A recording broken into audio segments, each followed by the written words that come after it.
Hi, I'm Jeff from Ottawa Design and Build, and I'm really excited about this video today. We're going to be covering a lot of really cool design ideas for your home. This is rustic design.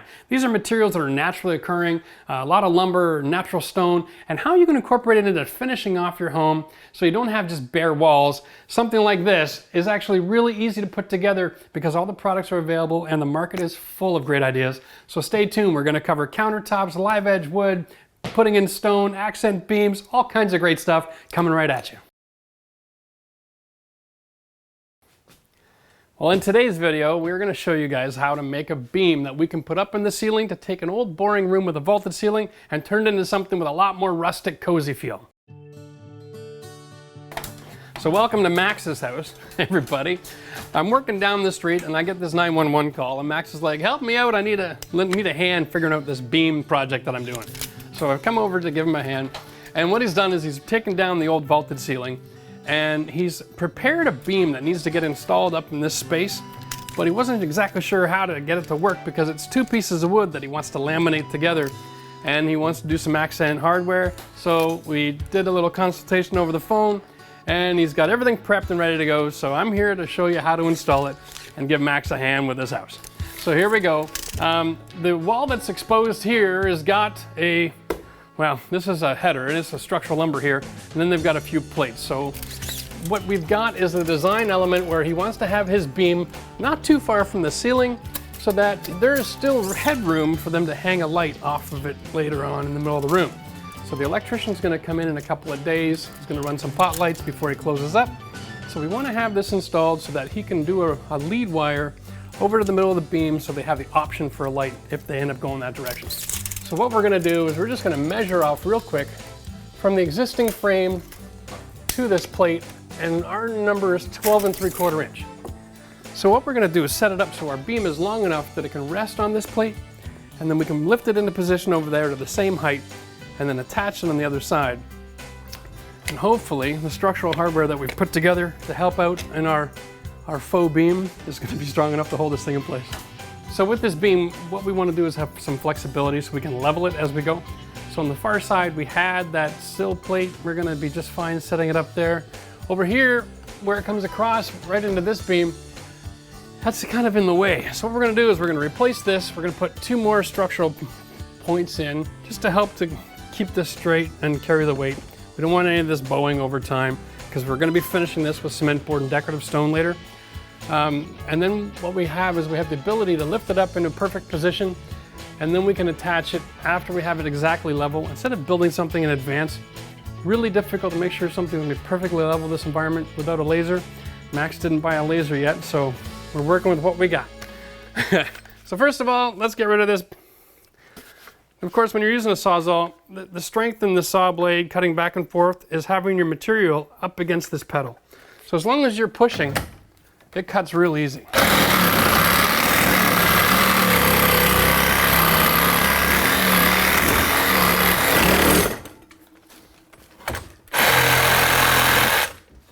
You saw how it got buckled there? It's because when you start pushing, it pinches the blade, all right? So when you're cutting, always get to a point where it starts to pinch, just pull back on the material so that it isn't binding on the blade. It's not causing that action, all right? Now when you're pulling out wood like this, it's easy. Just lift it and twist it and lift it and twist it till it all pops out. You don't have to fight with it or start swinging a hammer.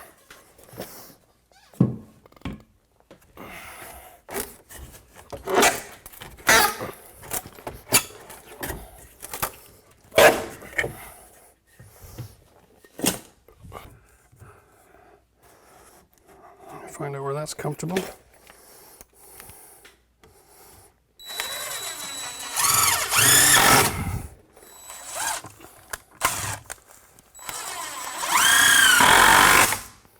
Okay. Just make sure your new wall is nice and flush, especially if you're going to be building something back again.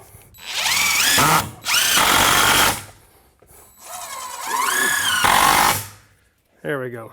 Of course, whenever you're screwing wood in, I always use two. If you only screw the front, the back will start warping, everything will start coming apart. We're going to cut our brace to carry the other side of the load. Now these two beams together just under 12 feet. So, 50, 60 pounds. It's not that much weight. So we only need to put one piece of 2x4 across here to carry it. But I'm gonna cut one that's 18, which is exact, and one that's 24, so that I can put in a screw, and then I can use that like a lever and raise it and lower it while I'm reading the level. You'll see in a minute. All right, so what I've done is I made a mark here, roughly where the height of the beam is. I measured off so it's the same distance at the other end. If the house is completely level, that'll be perfect. All right, so what I'm gonna do is I'm just gonna establish a lever here.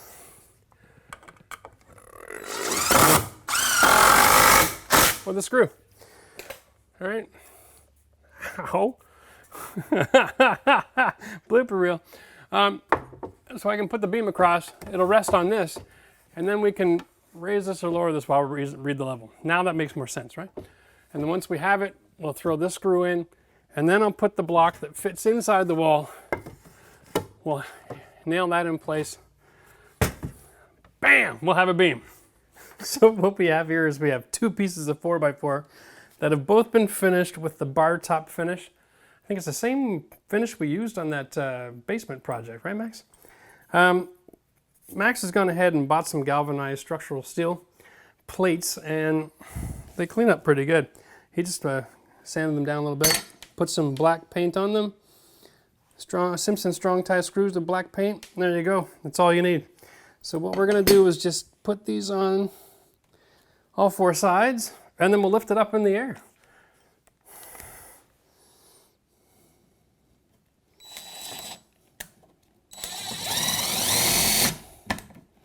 And again, since I'm near the end of that wood,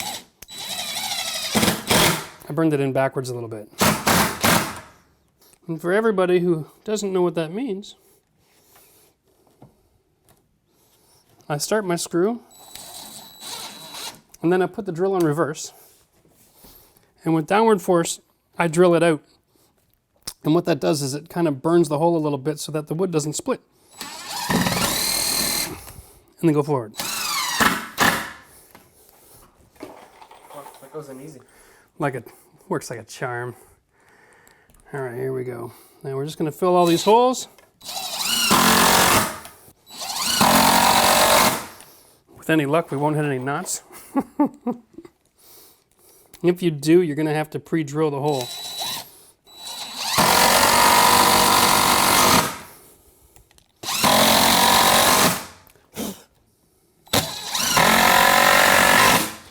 So when it comes to doing structure, I've had jobs before where we've used steel and to reinforce wood, and generally the engineers have this whole triangle theory going on.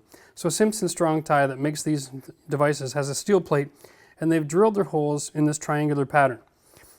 You'll see steel girders in commercial buildings. Anything that's really carrying weight, they make in a triangle pattern, because you can't bend this metal this way when you have screws in a triangle pattern, right? That's just a bottom line. It's not going to happen. So in this situation, this is going to be the bottom of our beam. So what I've done, maybe I should show this, is I've rested a couple of screws in the gap, okay, intentionally trying to create a wedge on what would be the top, so that my beam, a little bit exaggerated, but it's going like this. So when I do hang it, there's going to be a little bit of settling. And we're going to try to create an environment where we can avoid the need for additional support later on.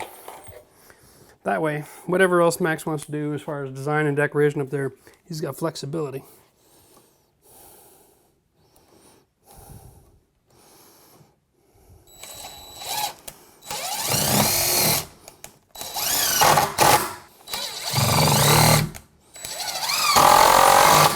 We'll just fill all the screws.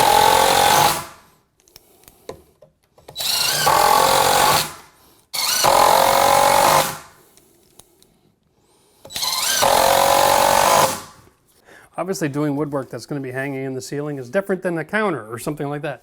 You have a lot more room for error because the details just are not available.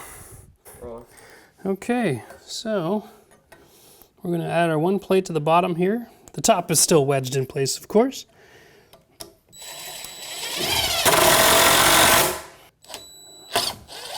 We're gonna remove our screw shims. And then we'll put the last plate on the top of the beam. So now our gap, wow, that's awesome. Our gap is there. So when we put our beam in, over time, because of the weight of this thing, it'll want to fall down and close. This last bracket will keep it from closing. And you'll see that this will end up settling right in the perfect location.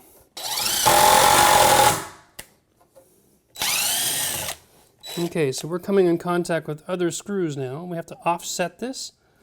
Here we go.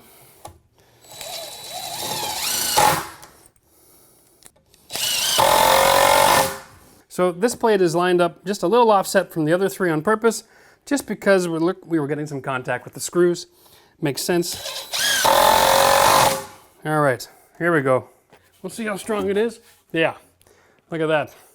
If the weight of that beam with no support on the other side isn't budging, then we're gonna be in great shape. Okay, so the only thing left now is for us to get up here, put the beam in place. I'm gonna need my block that goes in between the frame. Once I've got it in position, I've got my level handy. Everything is within arm's reach because you only wanna do this once. And then let's just lift this up. And if we've measured this at all properly, it'll just sneak right in here. Okay, that's my spot there. Now, we're gonna wanna use my left hand like as a lever and find that perfect spot.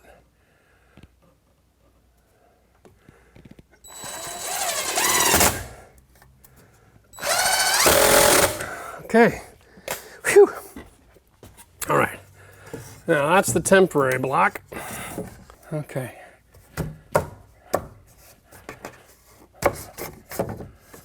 There we are. Now, I'm just going to double check once I lift this up and it squares off. Oh, real happy. Oh, yeah. All right. So, what we're going to do, we're going to just toenail this in with the screw, of course. We'll get all this set up before we get started.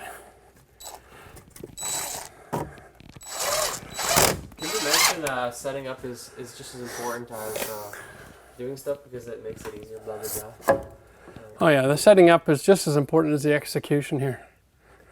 All right, nice and flush. There we go.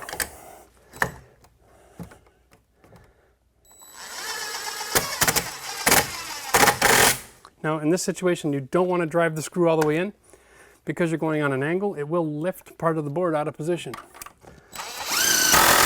So get your screw set as soon as the head comes in contact. Now that beam is resting on this. We can get rid of our temporary block here.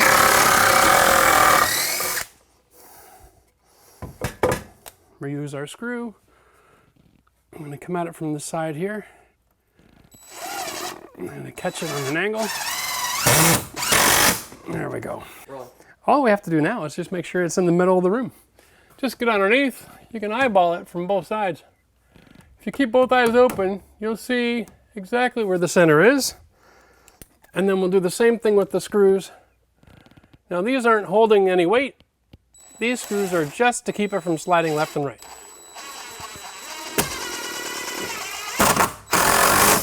More like a set screw so that the beam doesn't go too far into this cavity and fall out the other side. And we'll throw 2 screws on this side and 2 on the other and we're good to go.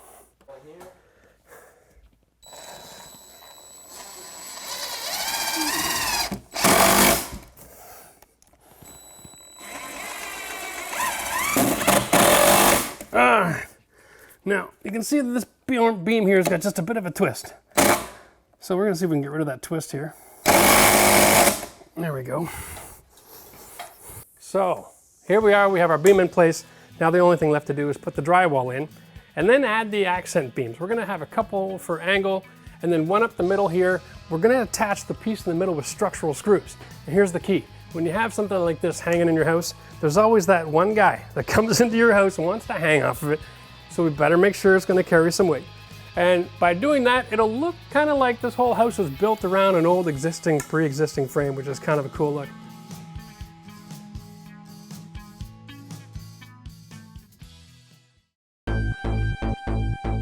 Hey guys, welcome to Jen and Jason's house. We're here, we got 2 projects on the go. We're gonna show you both of them. Oh, perfect, thanks Nate, that's perfect. We are building a custom closet door here. I know there's all the rage with the whole barn door sliding style. And if you go to the store, you'll see a couple of different options. They've got your 6-panel, your flat panel, your 2-panel with the arch. They've got some that kind of look like they're a barn door, but nothing's really barn door.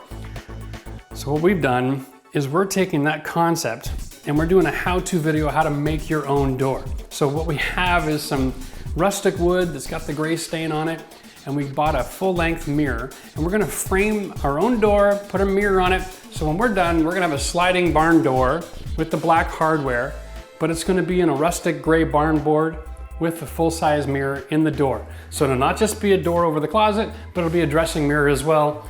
When in doubt, design 2 in 1. All right, so let's get to it. No reason to waste any more time. All right, so basically all we have for building materials is some rustic barn board.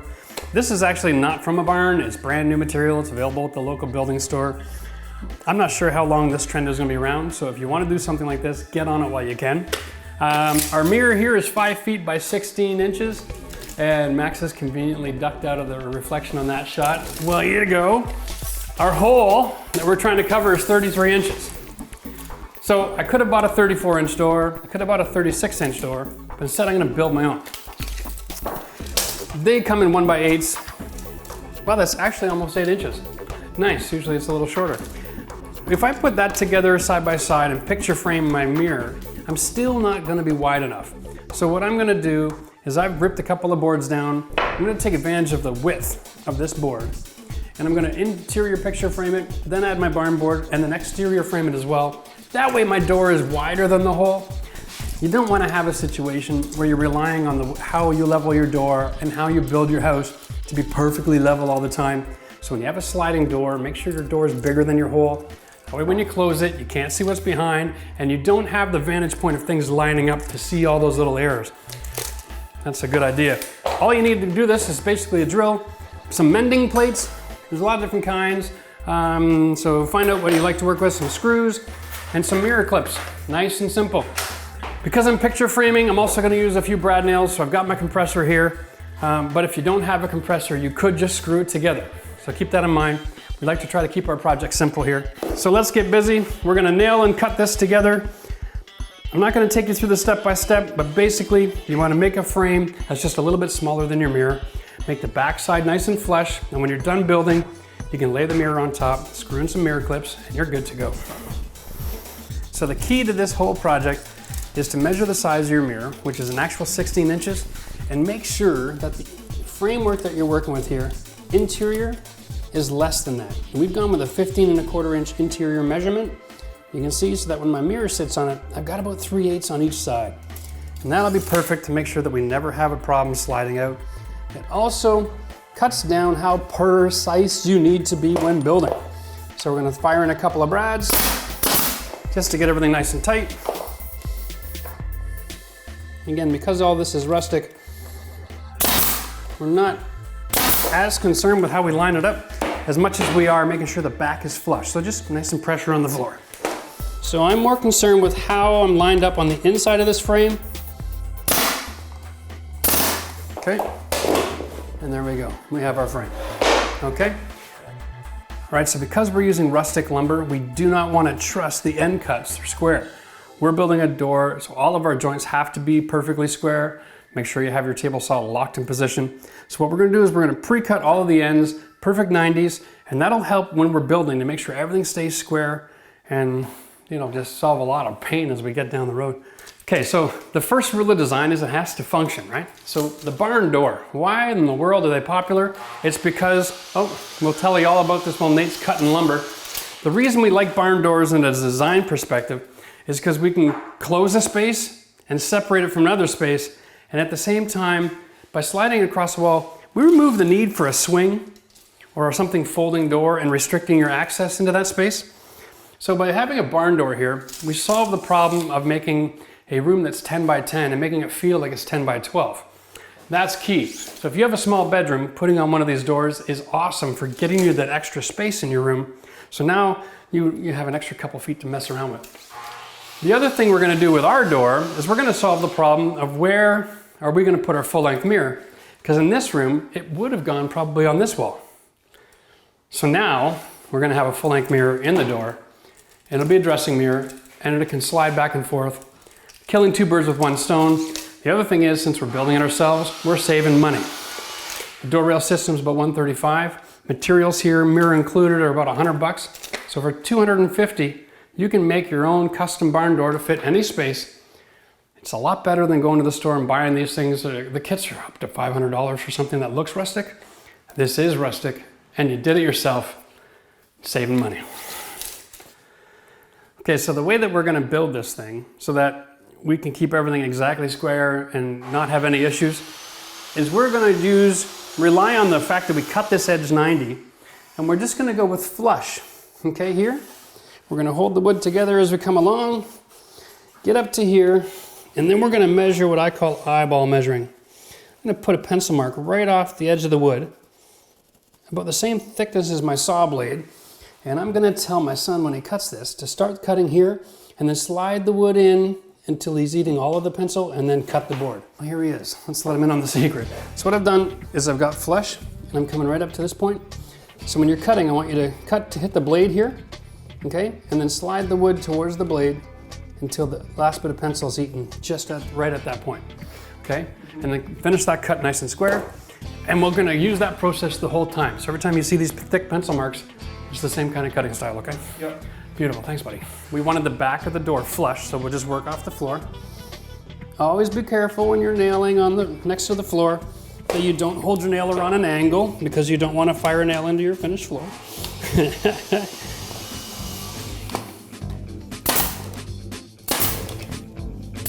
Every 8 to 10 inches will be plenty. Remember, once we have this assembled, we're going to be using mending plates on the back to hold this all together really nice and tight. When I'm picking my wood, I like to pick as much unique detail that the wood allows as possible. That detail is what makes wood wood. And I'd hate to eliminate it to try to make it look like something manufactured. Here you go, buddy. And remember, don't panic when you're assembling this. This is rough cut lumber. There's gonna be knot holes, there's gonna be imperfections, maybe a little warp, you're gonna have gaps. All of these things work into the overall look. So when you're finished, you're gonna have something that looks like it was built in a barn. Remember, when they build barns, they don't make them perfect. They just get them up and get them done. So having a little imperfections actually assists you in getting the overall design. If you make it too perfect, it just kind of looks like it's punched out of a press, and you don't want that. Okay, here we go. Now we're going flush. And when I like it,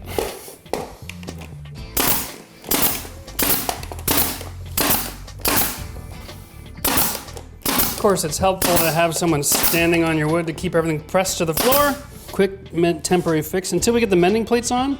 I'm just throwing a couple of nails in on a 45 just to hold this door together when I go to flip it over.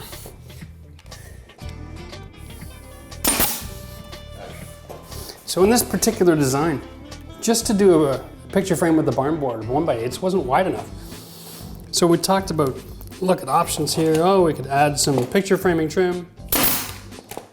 We ended up needing to trim inside and outside to buy us the extra, basically 4 inches that we needed to make this door. You might have a door now that has a jamb and casings. Maybe you want to replace it, finish it all off with drywall. You'll find your hole is 34 inches wide, and you might need a custom door made too. You can buy doors in 34 and 36, but you sure won't buy a door like this. This is unique in every sense of the word. That's a complete screw up, eh? It's kind of like a live edge look here that's been finished. But for our purposes, the back side is still 7/8 wide. I'm gonna use it because I love the character that comes in that piece of wood. Look at that, nothing wrong with that. as long as the outside dimension of what you're building is still working out for you, why not use something that otherwise would have been a reject? So when you're doing something like this, these systems are basically designed for an 8-foot ceiling. So if you go with a standard door size and standard ceiling, nice and simple. In a basement, we have to be careful because we want to cover the hole but not go so high that the hardware is not going to function. So we're just taking a look at the instructions and the clearances and maybe having to do a last minute design change. So the instructions for the hardware was basically a picture of how to install. They had no dimensions, no clearances, no numbers to work with. So what we have to do is take the parts out. Here's our rail, and what we have to do is now attach the math to this. So when I hang my door, I need clearance that I can come over top of the rail and set my door on it. Okay, so I don't need much. So I'm just gonna line this up. In a perfect world, I'd like a couple inches to the ceiling just to be safe. And here's my hole for attaching to the door. So split the difference, the height of my door, basically 3/4 of an inch from the rail. So 3/4 plus 7. So 7 3/4 is my clearance to the top of the door. Now here, that takes my door height to this point as a max. So I've got about 1.5 inches to play with here to bring me down to just above my door.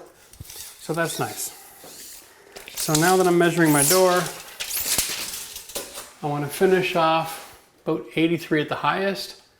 82 would be nice, but I also am going to give myself a 1-inch clearance off the floor.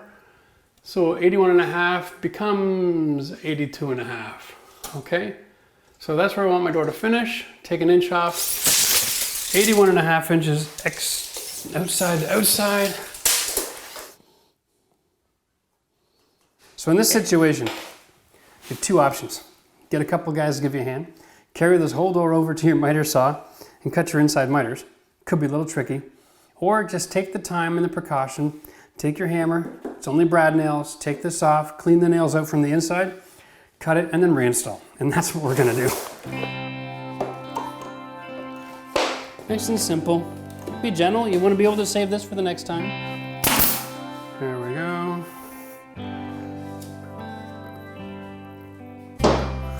Perfect. What we wanna do is have the same gap, it's a beveled mirror. So what we wanna do is have the same gap all the way around. We're actually gonna use the screws that came in the package. So the screws that we're gonna use are right here. Came in the package with the mirror clips. They're a little long to the point they might stick through, but because of the thickness of the mirror clip, if we go like that, we'll see that it won't come through the other side. So we're gonna be just fine. It's also nice and skinny, and it's a Phillips bit. Okay.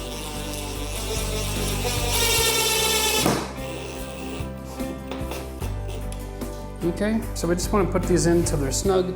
We don't want to over tighten. You could risk splitting the plastic and then coming through the other side. There you go.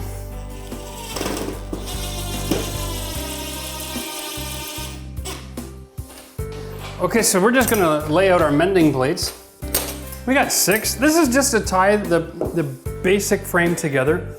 The hardware for the overhead is going to be attached to a 1x8 up the other end. So by using mending plates to tie this together, brad nails is kind of a temporary fix. This will help keep everything nice and tight and square for a long time to come.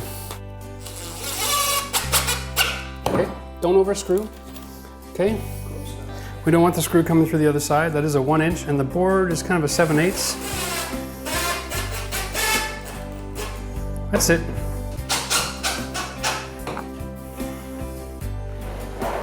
Yeah, don't drop it, right? That's the time to have a problem. Just move it to the side.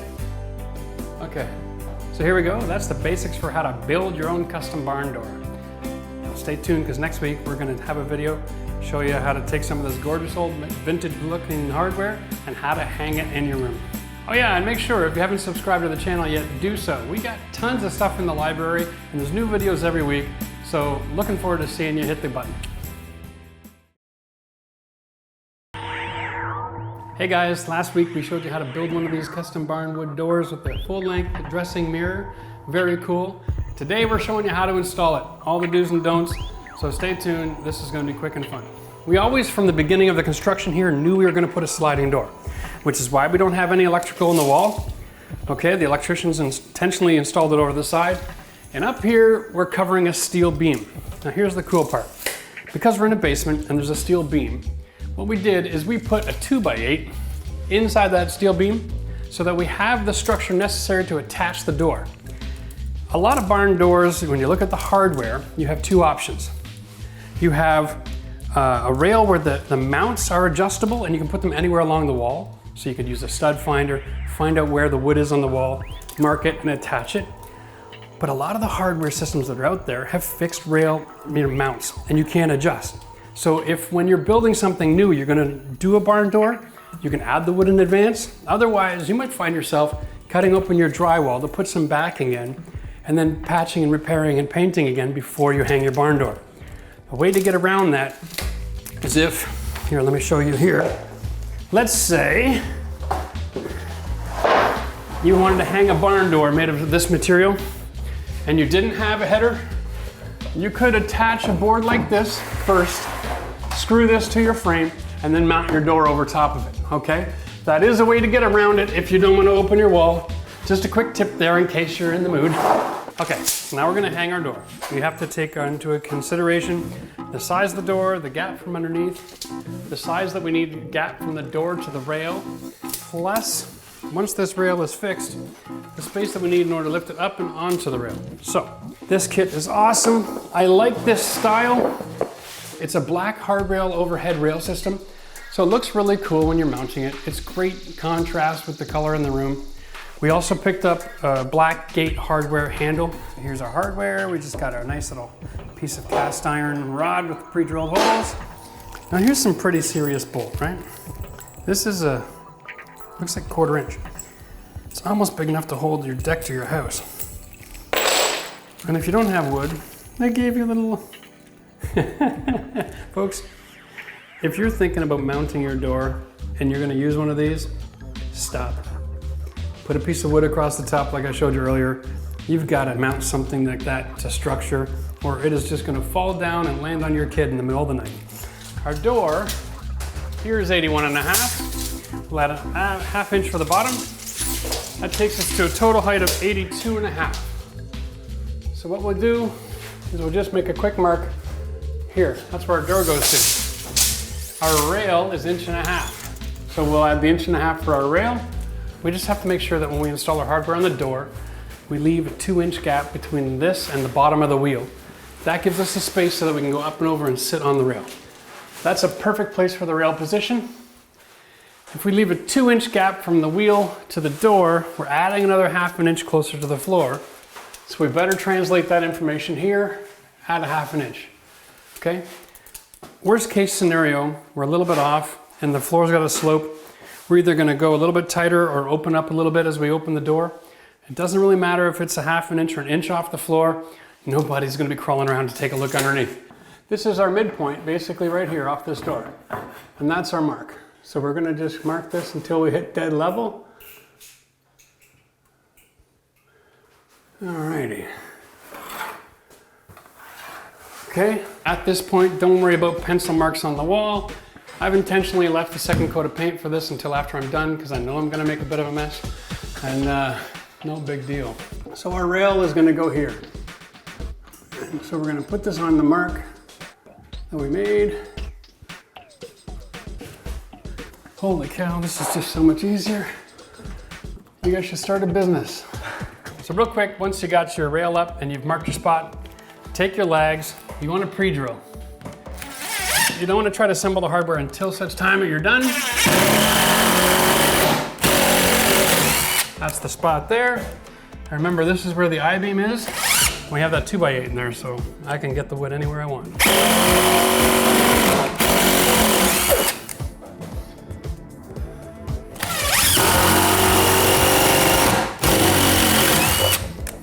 So we're all alone. I got the college kids outside, finishing off, getting ready for the deck. We're gonna put that screw through. This is why we pre-drill. The fat part of the base goes against the wall. So thread that on, lift this into position. and don't tighten it all the way. Okay, so now we got them all in place. We'll tighten this up. Okay. You want to be careful when you're doing this, you don't over tighten. It is a lag bolt, it's going into wood, but it has restriction because of this wheel and the plate. If you over tighten, that lag bolt will keep turning inside the wood until it threads it and shreds it, and there's nothing left for that bolt to hold on to. So when you're tightening it up, as soon as you see movement, stop, double check, okay? Get another little half, that's plenty. You can watch this. Just pay attention to your rail. Okay, put your finger on it. Oh, movement, no movement. Just a little bit to give it a little bit of love. Okay, the brushless motor in here, it's constantly adding and releasing the torque. So even in hard situations, it's just that sudden hammering of power that drives it through those knots in that thick wood. That's why I love this, because it'll just power through anything. Okay, so what we're gonna do here, we're gonna put our end stop, we're gonna slide it right in here first. I realized afterwards that the mount on the door is going to be a couple inches in from the corner, and so I need to get that in here and then put this back in place again before I hang my door up. Oh, or I'll be doing everything 3 times. Good. We can set that with the Allen key once we get the door in place. Right now it's perfect. The one on the other end is just to stop to keep it from hitting the wall, and that'll be fine where it is. So what we've got here is we've got our door. Because we have a custom picture frame with texture, there's a higher surface, our door hardware isn't designed to be mounted on an uneven surface. So what we're gonna do is we have 2 options. We can modify the surface, or we can modify the hardware. Unfortunately, the kit with the hardware doesn't come with any spacers or anything for doing that. So we're gonna modify the door. I'm just laying this roughly down the middle here. I think that'll be a nice place to hang the door. I'm gonna mark both sides of that, and I'm just gonna take my skill saw.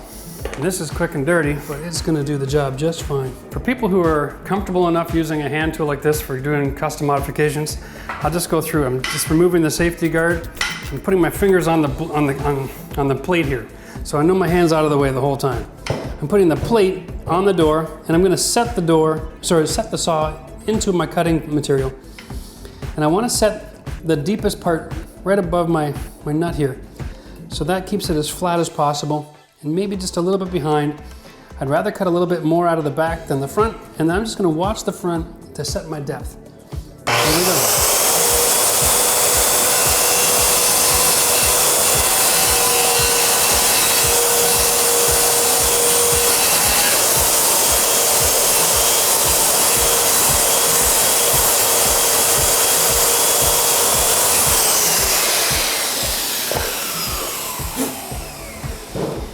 Beautiful.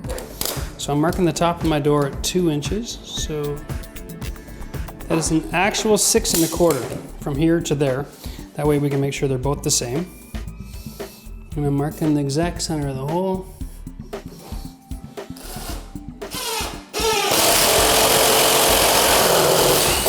So far, so good.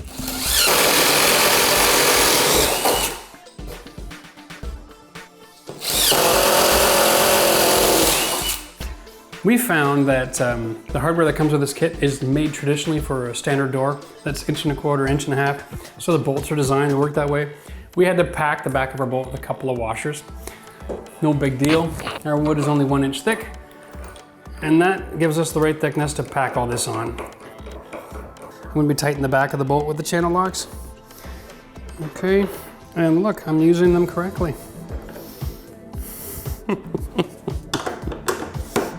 Thank God for YouTube, or I never would have learned how to use channel locks. All right. Now, the hanging part on this, that's the trick, because you have to lift and then set it down. That's all there is to it, kids. Here we go. Rolling barn door. So I've got this door centered now on the hole. About 1 inch overhang on each side, which is nice. And here's that little bracket we showed earlier. What we're gonna do is we're gonna come up, make contact with the rail, slide this out of the way, and take our Allen key, tighten up the set screws. That way when we're done, and the door goes to close, the motion is going to be just to slide it over till it hits tight. And you're not going to have to worry about standing there trying to adjust it properly. So the final step for the door mounting hardware is these little sliding discs. Now what we want to do is we want to set them up so that this disc, once it's attached to the door, is sliding off the edge of the trim. Okay? This will maintain that the only point of wear is going to be on the baseboard. Generally speaking, the semi-gloss paint that we use to paint the trim is more than strong enough to handle the occasional contact, and if necessary, real easy to touch up down the road.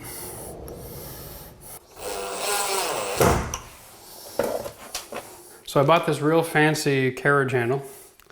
Isn't that going to look nice? All that black metal. And so I just went to go and install it, and I looked at the package. I'm going to open this up for you on camera. Prepare to be amazed. So I have one machine nut and one lag bolt. What am I supposed to do with that? I appreciate the options, but maybe 2 of each would have been better. Now I got to go back to the store and buy more hardware, because that is just ridiculous. Make sure I don't go into the wall.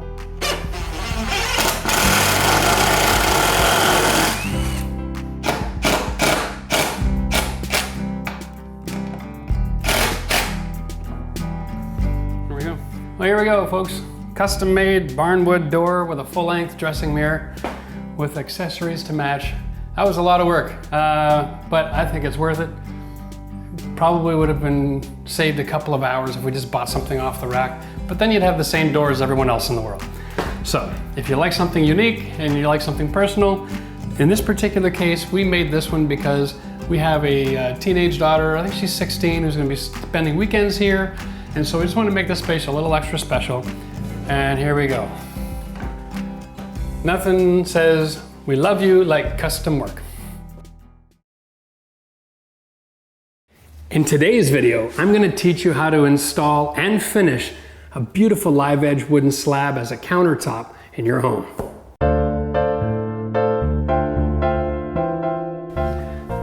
In today's world, we're using a lot of new different materials to finish off of our kitchens and our bars or our vanities. And one of the real popular materials now is the live edge slab of the tree. Now this one here is 2.5 inches and it's 9 feet long and it's made of ash. And in our part of the world, we've had something called the ash borer beetle, which has been eating away between the bark and killing these trees off. And so this is actually a piece of dead tree that was cut down and planed and turned into this countertop. So although we're using a whole lot of wood, it's something that wouldn't have a purpose otherwise. So we're repurposing a dead tree to make a countertop. Very cool. So the way we installed this countertop originally is really quite, creative. Came up with my own little system using wood doweling, just a few bucks at the hardware store. And this is 7/8, and so what we did is we bought a drill bit just a little bit bigger, okay? So this is 15/16, and it's just a little bit bigger, so what we can do is we pre-drill holes in the wall that we made and on the back side of the countertop. We fill them both with glue, invert it, hammered it down with our hands, and that's how we installed that with some temporary supports. So my system for installing these wooden countertops is very basic. You don't need a whole lot of tools or skill. What you need is a piece of 1x4, something that uses a straight edge. In this case, we have a leftover piece of hanging rail from an IKEA kitchen, and this works great because it has lots of contour, guaranteed to be straight. And what we're gonna do is just lie these down. We're gonna measure this off. The back of our counter is almost 8 feet long, and the lumber is exactly 8 feet long. So we know that when we're screwing our doweling in, if I line that up with the edge of my countertop, I want to have a 1-inch overlap. So I'm just going to place this where I want it, get my spacing,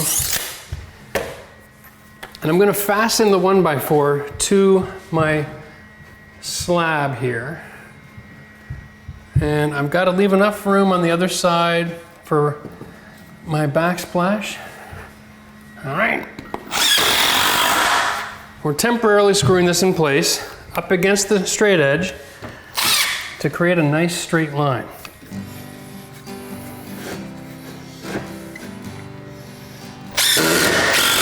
And because it's hardwood, it's good to have an impact driver. There we go. There, now it's straight. So, we're gonna take our drill bit, which is just a little bit bigger than the dowels that we're using. My counter is this long. My 1-inch overhang will be to here. So once we've got this prepped, we're gonna be able to cut the countertop off, but I don't want doweling too close to the edge, so I'm just gonna back it up a little bit. We're gonna go somewhere healthy, like 8 inches from the edge. Okay, I'll mark that spot. And I wanna have about 8 of these. So I'm gonna go every 15 inches. So,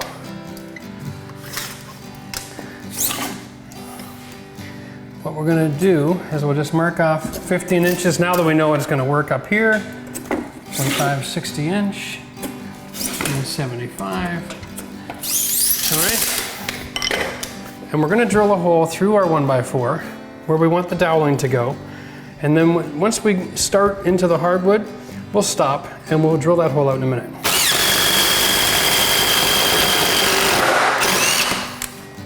Okay.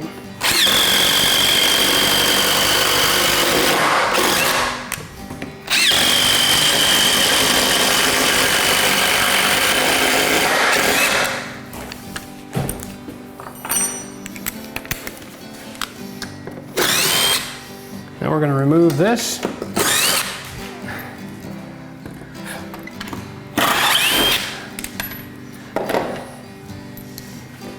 And we're going to flip this over, invert it, go flush with the end, knowing that the holes will line up, leaving the countertop 1 inch longer. Okay, I want you to hold it here and here, okay, where the screw is, and then I'll manipulate the wood over here into position. So then I'm going to manipulate my wood to straight, and there we go. Now all my doweling will line up. All right, so I had my assistant cut me a bunch of these little pieces of the doweling at 1.25 inches, and he's using the palm sander to round off the edges, just to make installation nice and sweet. We don't want to have to be fighting to pound all the holes in. Now, at 1.25 inches, half of that, of course, is 3/4 inch. So 3/4 inch from that tip is the depth that I want to set the base at. So what I'm going to do is I'm going to set this tape just a little bit above 3/4 on my bit, so that when I'm drilling, it acts like a little marking flag. All right, and this is just a great way to make sure you're not going too deep and going right through into the quartz. That would be bad.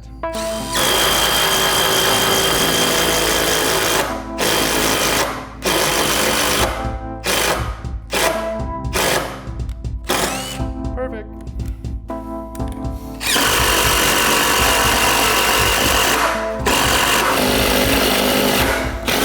Okay, now we're using this 1x4 as our template. So it was on the countertop, we flipped it over, installed it on our wall, and now we're gonna mark into our plate with the drill. And this is a self-fed bit, so it sticks out nice and deep. We just want to get that center hole.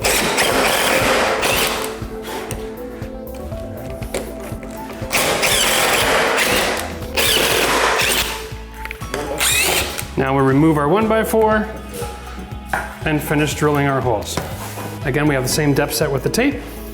The trick here is go a little bit deeper than halfway where the tape line is, because we want to make sure that we have room for the glue to be on the top and the bottom, and the countertop sit nice and flush. This is a soft wood that we're drilling into. It's a lot easier. There we go.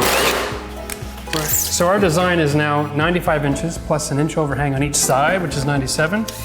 So we're gonna do, as I measured and marked that, and I'm gonna take my 18 1/8, transfer that information here so we can cut it square. And we're gonna cut the slab before we flip it over, because we're using a skill saw, which cuts from underneath. And if we cut this way, we're actually cutting through the finished side of the counter. That'll keep it from having any splinters and splits and tears. If we install it first and then cut it, we run the risk of tearing up the top of our counter just before we're trying to finish it, and that would be bad. And I'm gonna be cutting this tree from the side that's not falling off so that the saw doesn't run any risk of binding. Somebody needs to hold the weight but not let it twist towards me. Just one is fine.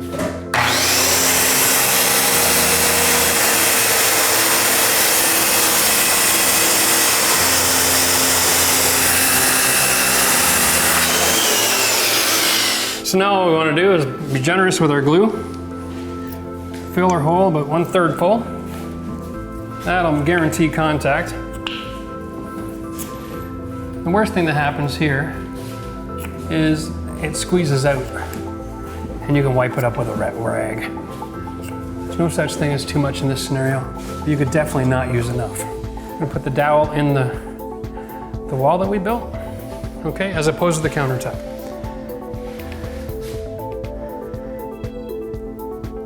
And flip.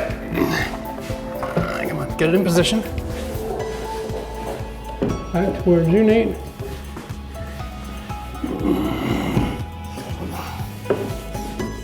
Okay, lifting this side, please. Very careful. And I've got a couple of set screws here.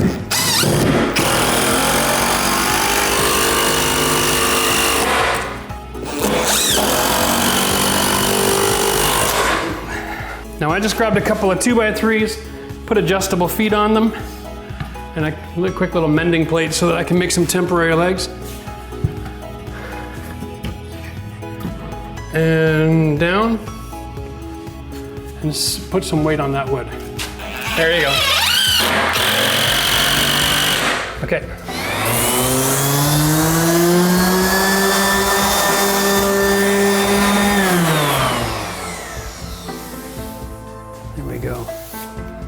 Okay, just a real quick note. Once you've got the finish nice and sanded and there's no raised grain, just double check your edges. I mean, the edge of a counter is always going to be dangerous to a certain degree, but sometimes when these come out of the planing machine, the edges are so sharp that if somebody who is short was to bump into it, they wouldn't just bump into it, it'd be sharp enough to actually split their skin open. So try to take care of the tots. Well, that's about all I can show you today. We're using this bar and table finish by Varathane. It's a 2-part epoxy resin finish, which is amazing. It gives you that real thick glass look when you're done, just like you see in some of the pubs and restaurants you've been to. We're gonna wait until this finish is drying before we start working on the surface. And we're also going to be installing, your classic black metal bars for some additional support. We're gonna put them about halfway back and bring them to the ground with a threaded rod. That way we can adjust it before we screw it to the surface. And that's gonna work wonderful. That'll give me a little peace of mind knowing that when people are putting weight on here that they shouldn't be, or dancing on the counter, no one's gonna have an injury. If you'd like to see this finish, all you've gotta do is click the link at the end of the video. You're gonna have an opportunity to go and see the whole project video itself, where we're gonna have all the finished pictures and camera angles, and I'm sure you can enjoy that as well. We're looking forward. I'd love to hear your thoughts on this kind of finish. Put some in the comments below. If you've got a better product or experience using something different, that you've got a favorite product, by all means, I'm open to suggestions. I'm just using this because this is what's available at my local building store. I'm open to suggestions. So that's it for today. Thanks for joining us. And again, if you enjoyed this video, click the thumbs up button. You have no idea how important it is for that interaction. And if you have any questions, leave a comment below. I like to answer all of them still. It'll be about 100,000 subs before we have to start getting other people involved to help answer those questions. But for now, I do it on my own, and I'm up every night taking care of that. So we'll see you next time. All right, there are approximately 500 million but ugly fireplaces in this world today. And if you're one of those proud owners, today we're gonna show you how to pimp out your fireplace with some brand new ledgestone. So we're here at Max's house today, and it's kind of funny because I think he's been renovating more than I have recently. He called me up because he's working on this room and he needed some help with his beam and a few other details. So I've been kind of quarterbacking his renovation from the phone. But today I'm here to give him a hand, and we thought we'd make this video. We can show you how to pimp out your fireplace. Like, let's face it, everybody's got a built-out wall and a mantle, and the idea of starting from scratch and refacing the entire thing is really overwhelming. But you can keep it simple.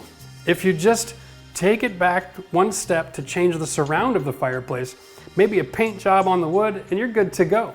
So let's just start from the beginning. What do you need in order to do this project? Well, you need cement fiber board or even plywood. Now I like the cement fiberboard better because it bonds better to the cement that we're gonna use. So, and they run about the same kind of price. A little difficult to cut. You're gonna wanna get a special blade for your saw. You can ask the guy at your hardware store for help on that, but they make a special blade just for this material, and it's only 20 bucks, so it won't bust the bank. But it's important to have the right material here, because when you have your stone attached to it, in the unlikely chance that you have some extreme vibrations in the ground, this kind of thing can separate, and if it's 10 feet in the air, and it'll come crashing down and land on somebody, because one of these supports the other, it's a little bit dangerous. So just bear the warning. Don't put this right on drywall. That's really a bad idea. Now, ledge stone, really simple. A lot of these products aren't real. They are manufactured stone. And so they cut really easily. Instructed Max, he picked up a little tile wet saw at the hardware store for about $100. It's about the same price as a rental. And the little unit actually has more flexibility. So he's able to miter outside 45 corners here. So we're gonna show you that in just a minute. But basically what we're doing is we're attaching this to the cement board. It just fits together like a puzzle. And you need to use the right amount of cement. I'm suggesting for your cement, you need a 1/2 by 1/2 inch trowel. This might seem like a lot of overkill, but it is gonna give you a great bond, and it's gonna guarantee that you're gonna have great adhesion. You wanna have about 100% adhesion on this stone, just because of the weight of it, okay? Okay, so when it comes to, oddly enough, we don't discriminate. I don't care which building store you deal with. Right now, I think this product was available at Lowe's, right, Max? Lowe's carries Map-I, or you can go to your tile supplier. I love this mortar. I've been using it for years. It's the ultralight, okay? Now they don't package it the same at the Lowe's store. They call it a light mortar. But where I get it, we call it ultralight. This stuff has an amazing property. It'll carry 40 pounds per square foot of cement on the wall.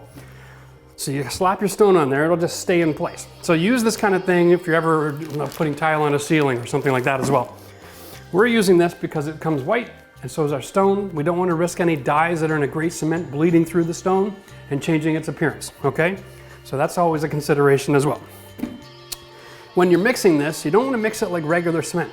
This should be light and fluffy. It's almost kind of like Cool Whip, believe it or not. It's ridiculous. So if you make it really thick like the other, your peanut butter texture like you would a regular cement, you're actually wrecking the performance of this product because you don't have enough water in it.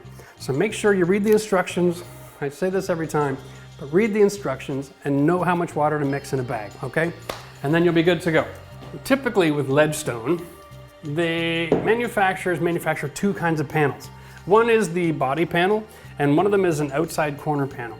Now, for whatever reason, this manufacturer has 3 rows and has got it stepped like this, so you can't use this on an outside corner without cutting it down. They don't make an outside corner panel. Now, if they do, they sure weren't selling it in the store where Max bought the stuff. So he got a great deal. That may be why. So I'm gonna teach him a trick that even though they sell the outside corners, I don't like to buy them. In a lot of cases, I prefer to miter the outside corner because I think it just gives it an amazing look. So I'm gonna show you how to do that today, and I'm gonna run Max through the process so that he knows how to finish this mantle all by himself, and then I can get back to work. So Max and I were just talking off camera. Apparently he got this stuff at about 6.5 bucks a square foot, which is an awesome deal because generally ledge stone runs around 12, which is why I don't like to buy the outside corners, because usually that's closer to 15 a square foot for those boxes. So here's my system. Really easy. We're gonna place it up against the wall, and we're gonna make a mark. I suggest using a marker when working with stone because it makes a good mark, and when you're on the wet saw, a pencil just isn't gonna work. Now, the idea here is that is the size of the stone, right, to this point in the wall. Basically here, and it cuts on a 45-degree angle. And you wanna get that cut. Now, if you buy a cheap little table saw like we did, it'll have more than enough power to deal with this. It won't work on porcelain, but it'll work on this just fine. What you have to do is you have to cut the stone in half and then add the miter joint. So this is the line, there's your 45. What we're gonna need to do is make our cut right here. Add about 1/8 to 1/4, and that's my cut. So I'm going to cut that line on the stone, then I'm going to lift the table and run both sides of it through the saw, and we'll end up cutting this out, and then we can eventually fold it over onto that corner. Maybe we should just do it and show you. So if you end up buying one of these tables instead of trying to rent them, which is probably a good idea, like why rent when you can buy? You're gonna find that this wheel goes on here and the bottom of the wheel goes to the water and comes up wet. It doesn't have a pump system pumping water onto the cut. It's not necessary, like I said. Now typically with a wet saw, the wheel's turning this way and it's throwing water at you. So you will get wet. All right. So here's my cut line. I'm putting the stone upside down on the table. All right. So you need to be able to see. So if you need to see, you're gonna get wet.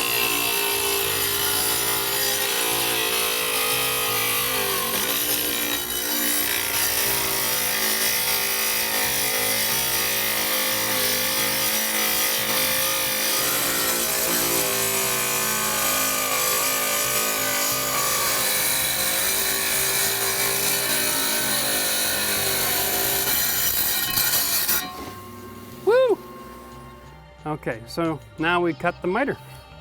Lift the table up to 45 and just set it right there. And off we go.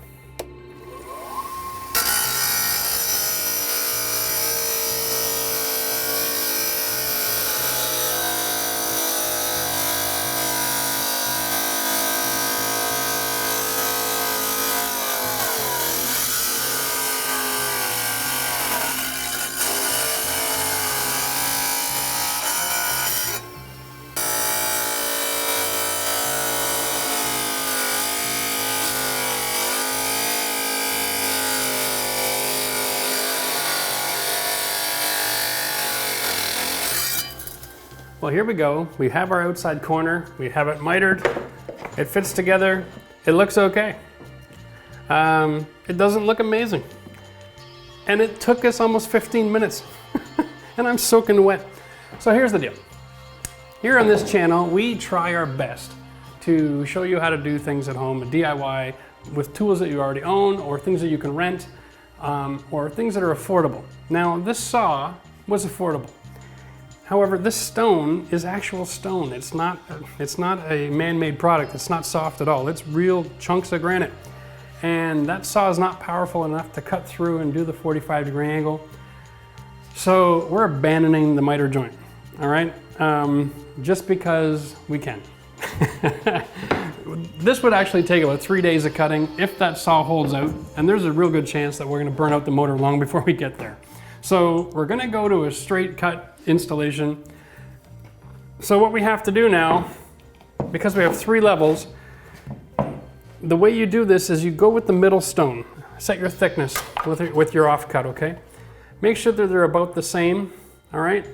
Add a little bit of space here for your mud, all right?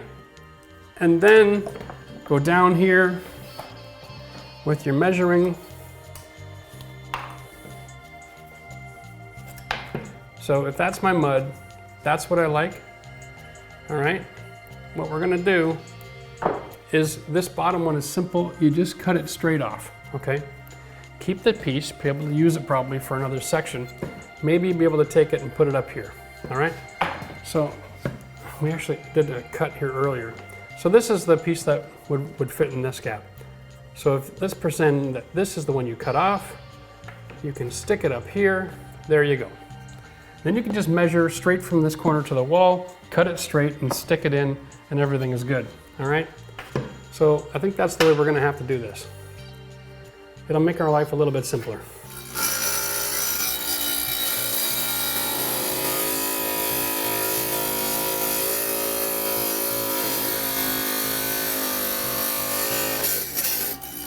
Do not buy that saw for use on real stone.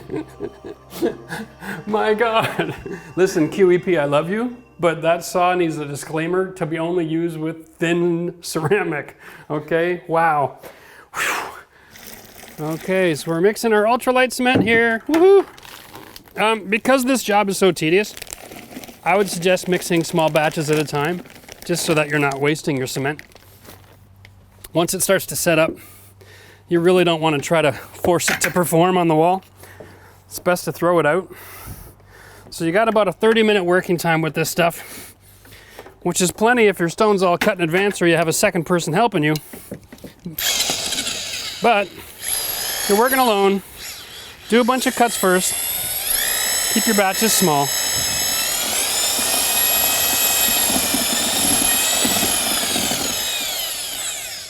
That is almost perfect. I know that sounds scary, but it's almost perfect.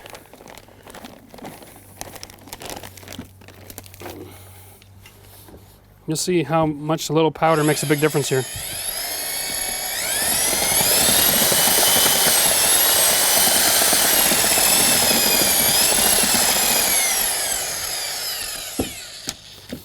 Okay, it's not stiff enough yet. We're getting close though. Over here.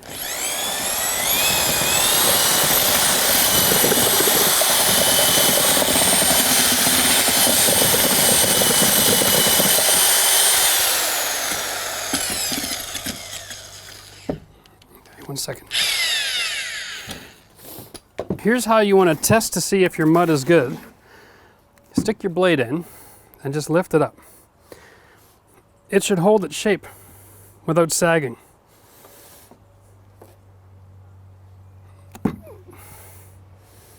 It's just a little bit thin still, just a touch.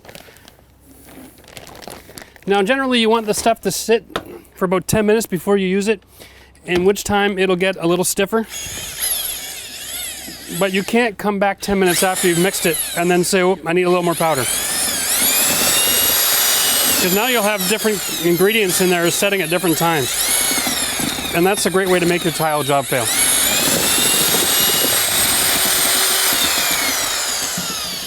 Here we go. Now, clean the blade. We're ready to roll. All right, so we need a few more minutes to wait till it sets up. I just thought I'd show you real quick. If I trowel that, you see how the ridges in the pail hold their shape? Right? That's what I'm talking about. This stuff is really soupy, but it's ultralight and it does work differently than regular cement. And you need to respect that.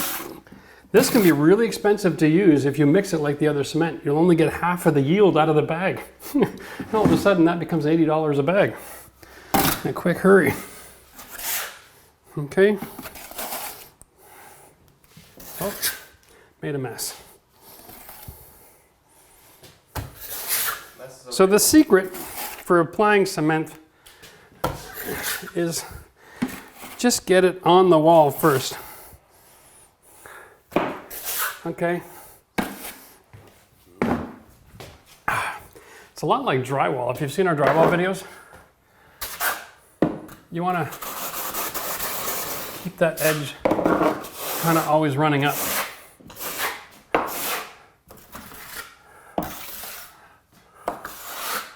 Okay. There is such a thing as not enough.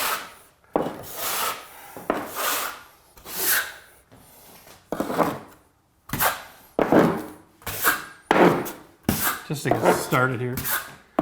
Here we go. Okay. Now when I'm doing my tile, I like to have my lines horizontal. It's just a personal preference. I don't think it makes a whole lot of difference, but for me, now the backs of these have all been machined, so it's very smooth, and with a 1/2 inch trowel line, you don't need to worry about how to set it in the wall. You just go. Again, set your depth. All right. Here we go. Okay. And then it's really easy. You can just open the box and fly like the wind. It's like little Tetris pieces here. Of course, this is the easy part, right? You'll spend a lot more time doing your cuts than you will actually putting it on the wall. Now press it into the cement. You're not just trying to touch the wall, you're trying to embed it. All right? And then we'll go like this. Here's our next piece. Now when you're doing the side over here, you can put this stone first and then just put a couple of screws into the wall underneath it to help carry the weight until the cement dries up.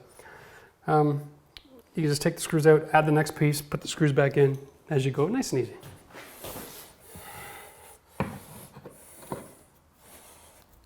And of course you can see I've gone with different stagger lines just so that you don't get this reoccurring pattern of the joint.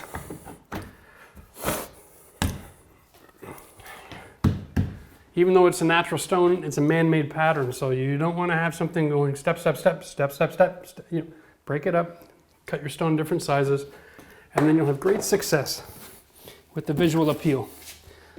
This stone is susceptible to expansion and contraction, so if everything opens up one day because of the hot weather, you'll see that, that step stone effect, and it'll scream at you.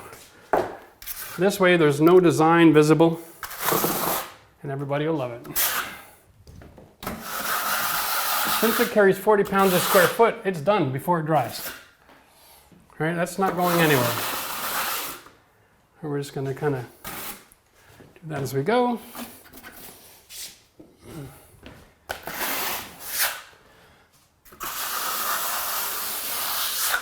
All right.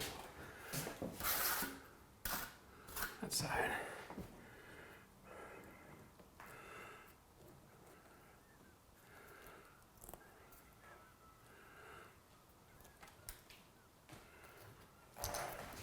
Now, I'm just going to get this on and in position. We'll double check our thickness over here. I want to make sure I got a little bit of an overhang, so I got room for cement behind the stone. We're good. Now, look at this. This stone is not manufactured properly, right? So here we're going to put the stone in, it's nice and tight. But this one is manufactured poorly. This joint is bad and it opens up. So you see the movement here. If you split the difference, you'll end up causing an extra gap that won't occur somewhere else. So what I'm going to suggest is you just go like this with your marker. Now you know this one can only be used to fill the sides. You have to get rid of this glue joint here, all right? We're going to take it off and out of the way.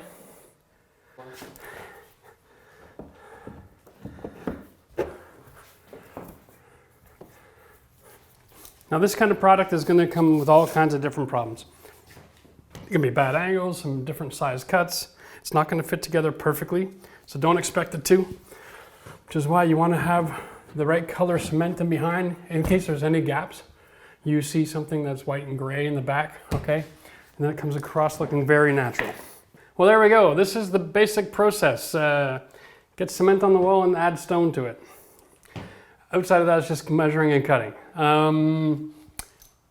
Don't be afraid to finish the entire project in one day. You can go as high as you want. Like I said, the cement itself is what's holding the stone to the wall. So it's not like a situation where you got to use brick ties or anything like that. It's not going to fall off as you build. And like with any natural building product, this is all natural pieces of stone here. There's nothing manufactured. You're going to get imperfections. You're going to get different things, different colors, different minerals, you know. So personally, I like to see all that kind of thing. I think it's part of what makes it really attractive. Some people might not like to see how rustic different elements are. So make sure you consult with your spouse as you're building to make sure everybody in the room is going to be happy with the finished result. Because once this is dry, it's dry. It ain't coming out without a fight. So not something I'd suggest a guy would do while his wife is away for the weekend. This would be a great partnership kind of situation, because then they can say, I don't like the one with the rust, you can pull that out. Or, you know, I've seen it all. So I would suggest for this, rent a saw if you have natural stone, keep with the square ends. Don't worry about the overall presentation. It's going to look beautiful. It's all natural stone.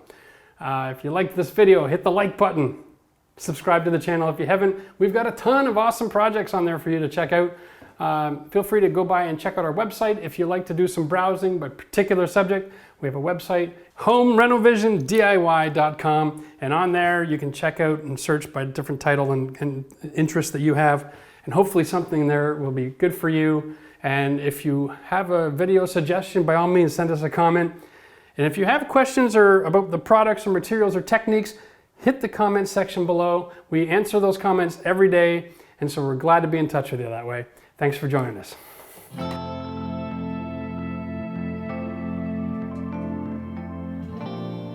As you can see, the project is now finished. Now, it took me 4 days to do this as opposed to the original 1 day I thought it was going to take me. And as somebody who does not do this for a living, I'm just a camera guy and an editor, I thought there'd be some value in telling you the problems that I ran into doing this project. So Jeff had instructed me how to do a couple things. However, I had neglected to tell him that we're going to use real stone. So hence in the video you saw us doing those 45-degree cuts. Now those 45-degree cuts, although they took a very long time to do, that is the proper technique and it would have worked really well on faux brick. However, on that type of stone, it didn't work that well. So we had to abandon that and just go flat on the front and then just go flush on the sides. Now with this type of stone, you can't really cut it on 45 degrees with perfect results. Reason being, it's real stone. So you got different densities, you got different minerals, thicknesses, and the type of saw used is really important. So yes, you can rent a bigger saw. However, those bigger saws, the tabletop saws, don't go on a 45-degree angle. So it's pretty difficult to do. Now that little saw does go on a 45, but I just recommend doing straight cuts. So if you're doing this type of project, the reason we kept the 45-degree cuts in the video, just so that people know how to do it if they're using faux brick. Now we use real stone, so it was a lot more difficult, but it is complete. Now some of the problems I ran into. First thing was the cutting. It did take a long time. However, I realized if you pick the type of stone that's not too thick, so pick where your cuts are, try to pick stone that isn't as thick. So don't just go through a box and pick the first piece you see. Pick the thinner pieces. It's much easier to cut. It's going to be a lot quicker. Also, face up is much easier because you have a flat surface on the bottom. It's easier to cut. If you have it upside down, it's all wobbly and your cuts aren't going to be straight. So that's something I learned. Now another thing I learned is when you're buying this type of stone, you're probably going to go and try to get on sale, something like that. If you do, go get on sale, which is great, save some money. However, open up all the boxes and look at all your pieces. When we opened up these boxes, it was almost a month after we bought them. Half the pieces had damage on them, they were 20% off, and there was a lot of problems. So what I had to do is go and actually return half the boxes. So that was a big thing. I was lucky it was the last day, so I was able to do it, but make sure you check your materials. Now the last thing is the saw itself. I do recommend that little saw actually. It is slow, but it does work and it's worth the price. If you're going to rent a saw, it's going to cost you $90 a day. And it's not necessarily the speed of the saw I found that was the problem. It's the fact you want to measure everything correctly. It takes a long time. There's a lot of little cuts, a lot of angles. You want to make sure you get everything correct because if you mess it up, it's going to be expensive. Now the pieces that come, there's no corner pieces as Jeff mentioned, but the piece is actually very versatile. So you can cut off the ends and then you can use them in other rows. There was almost no waste doing this. I think I wasted maybe 3 pieces and that was because some pieces broke or I made a mistake or something. So very efficient. I still have 3 or 4 leftover boxes which I can use for another project. So I highly recommend doing this. It was a great project. And if you like the final result and you want to challenge yourself and do this, by all means, give it a shot. And if you like this video, make sure you subscribe and like the video, helps us a lot. Thanks for watching. All right, today's video, we're going to show you how to install a shelf floating on your wall and put it right smack dab in the middle. So this is a beautiful piece of wood that Max picked up at one of the local stores. You'll see these things popping up all over the place now. Barn wood, exotic wood, wood from Europe. We're getting a lot of European wood coming over here, old rail cars and stuff like that. But this is just a big slab of a tree. It's been aged, so it has some lovely color. Doesn't need any finishing, all right? We just leave it and let lie. But what we want to do is put it on the wall just below our TV here so that we can put our sound bar and maybe a couple other pieces of equipment on there.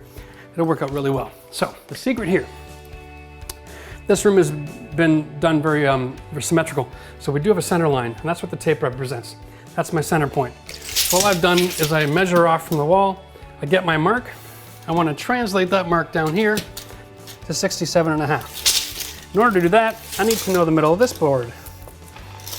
So we're going to measure this one off at 22. Use my trusty marker here. And I'm going to put my mark on my tape. Just because I'm a visual kind of guy, I'm going to measure that off, and I'm going to slide this to 67.5 is what my mark says from the wall. There we go. So that is where my shelf is going to go as far as that location. We've already determined that we're going to have the bottom of our shelf edge right on this decorative line here. That makes leveling everything really simple. We're going to be going with some simple shelf brackets that have been painted, just a matte black, just to make things simple here. We don't need to have a whole lot going on here as far as support, okay? But we do want to have it on the wall. We need to find the stud. So, just like in the TV video, we're going to just measure off from our wall plate, because we've already determined, and if you need to see this trick, watch how to install the TV video and we'll show you how to find your studs. We're going to measure off all the red squares of where the wood is. And you'll notice in a quick hurry here that they don't line up with my lumber. So I've got one here, that's a good spot.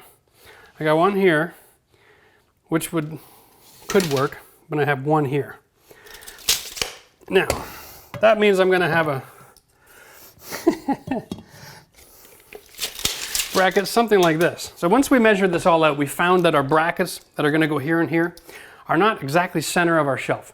But because our TV is mounted on a bracket where the TV can adjust, what we're going to do is we're going to mount the brackets directly into the studs, and then we're going to slide our shelf back and forth with the TV and see how close we can get to symmetrical as possible so that it's not that noticeable. At the end of the day, no matter what you do, you got to put hardware into the wall. Don't use plugs. All right, I'm going to just use this to measure my spot. So what I'm going to do, that's my depth. Okay, we're going to start with this. We're going to just pre-drill with this bit. Make sure that we actually have a stud there.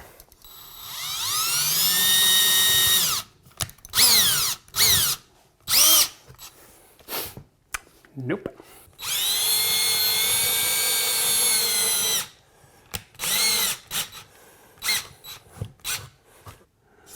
Ooh. We are going to make the adjustment here as well. We can double check. That's wood. Okay. So these are structural screw bits that we got, and they're brilliant. They come with their own head, so you don't have to worry about finding the right hardware. Now what we're going to do, now that we know that that's where our wood is line it up. It's the right height.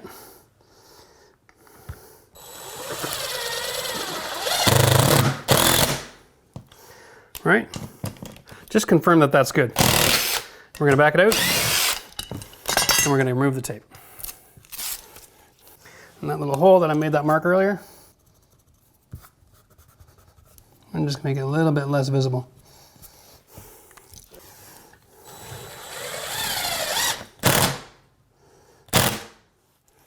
Okay. Same thing over here.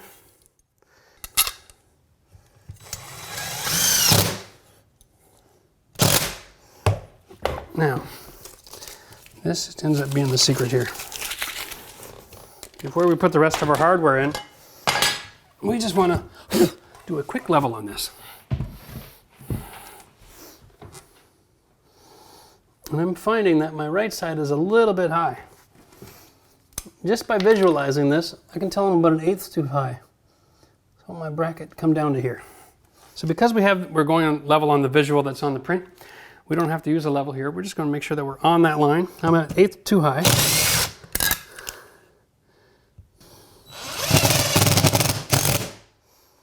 There we go. And I'm going to just confirm it now.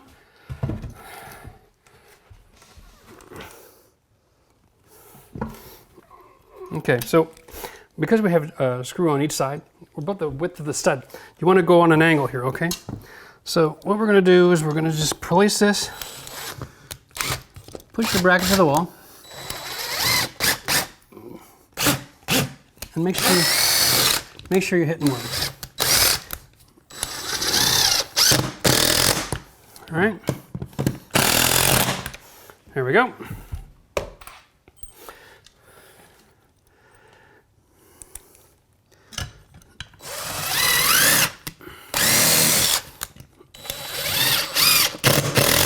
There we go. So we tried going in straight. There's no wood there, so it just helps you find the stud. There we go. Done and done. Okay, here we go. All right. Now we're going to take these structural screws. We use a Simpson strong tie. I'm not sure what's available in your area, but they do make these for joist hangers. awesome. Again, they come with the bit for the screw in the box. And we just screw from underneath to mount this so it doesn't gonna slide over. Make sure your screw isn't any longer than the actual substance that you're going through. So here we have a screw that's 1 3/4 inches. It's a 2-inch slab, so we're gonna be safe.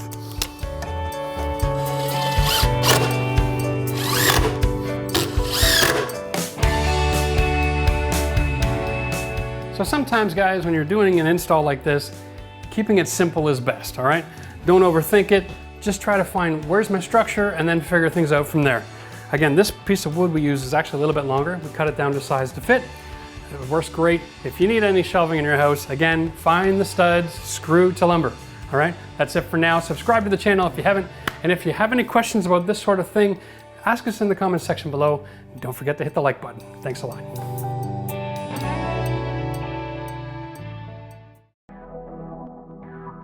So today we're going to teach you how to install a herringbone tile on a shower floor. Before I went and start, I've already mapped this out. I've taken it to the middle, I've gone both directions to check to make sure that this was going to work. Everything's going to be awesome.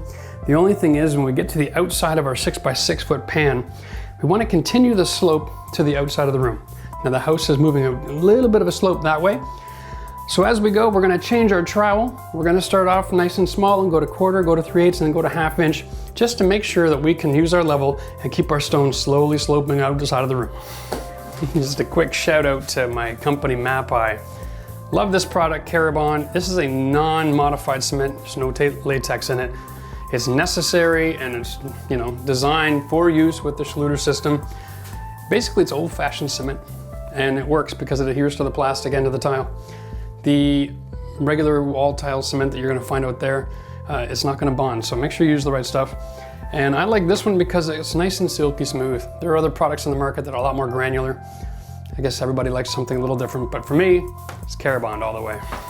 Now, we can actually install this on our shower floor, and because there's so much movement and so many grout lines, it'll actually contour and drain the water right to the hole without doing all kinds of crazy cuts. This is kind of cool because it's got a texture on it, and it also is taken with a lot of different pictures, so they all look like an individual piece of wood. So what's going on here is, this is not like a traditional tile where you have 3 different designs and it's reoccurring. Those tiles, you have to check the back for an arrow. You always have one from facing the same direction, it looks stupid. This stuff here, they all look like individual pieces of wood. So, I mean, I just pulled out, 80 real quick, and none of these look the same. So that's nice. So we don't have to worry about a pattern emerging on the floor. We're just gonna take them out of the box as they come. And we're gonna use this one for now.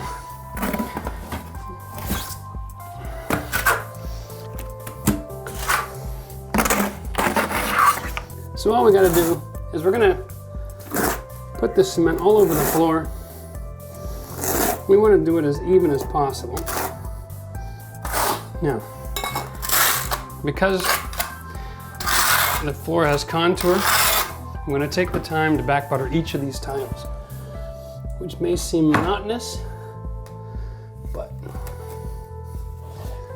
I want to make sure it's going to be perfect. Here we go.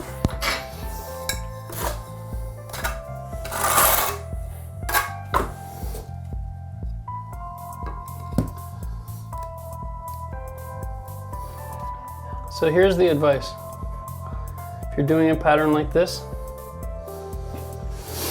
you have to keep your angles tile to tile true. You can't follow your outside walls. In all of my years in construction, I've never seen a square room. And if you follow the walls, you're bound to have all kinds of issues. Now, you can cheat a little bit because the pattern will come along and then we'll get a full tile here. So you can be adjusting your grout lines to fill the space a little better. The secret is start flush and then move the tile in both ways. Create your space.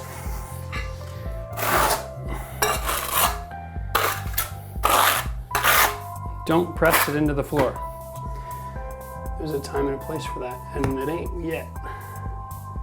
That's why we're back buttering, so we don't have to add pressure. We don't want to fill all the grout lines full of cement.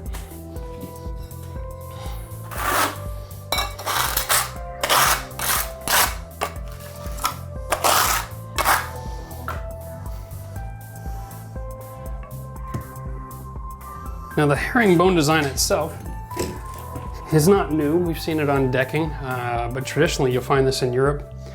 Hardwood floors. All over Europe. I mean, you go 150, 200 years ago, the wood was all installed like this. And this is where the look came from. So when they started making porcelain tile that looked like wood, it seemed like a pretty natural progression to offer this in that sort of style. Now, I'm working with a good quality porcelain and a stone that's this small. Makes your life pretty easy when it comes to cutting with the stone. I have a wet saw. It's a fabulous tool. I rely on it for a lot of projects. But in this situation, I'm using this little scratch tool. Nothing fancy. Because you can just go and buy one of these and do this project yourself.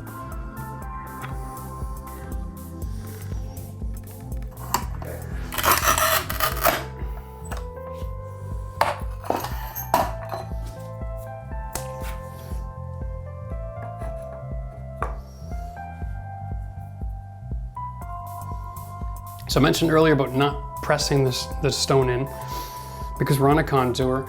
We want to let the stone follow the contour. You don't want to manipulate it or you'll end up with a floor that's all wobbly. Just take your grout float, add a little bit of pressure, heading towards the drain. That'll help to guarantee that everything is setting in the cement in the right direction. No pounding necessary.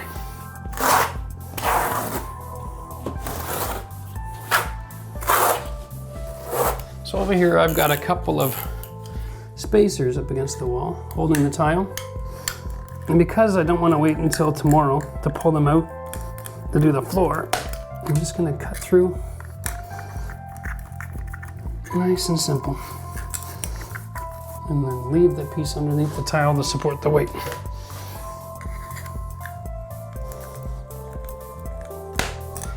Interesting when you're doing this kind of tile is it can get away from you in a quick hurry. I'm heading in multiple different directions at the same time. And stop and pay attention every few tiles and make sure you're doing the pattern right. You could change the design and not even know it. This is all about just being patient, taking your time. Because this is porcelain and not ceramic, we don't have the challenge that you'll find with ceramic baked tile where they're all different sizes. This stuff here is actually, it's dead on. Every tile is exactly the same. So I can come at this from all different angles. I can go backwards, I can fill in this way and go this way, I can change direction and come over this way. And as long as I'm keeping things relatively square, I'll never have an issue.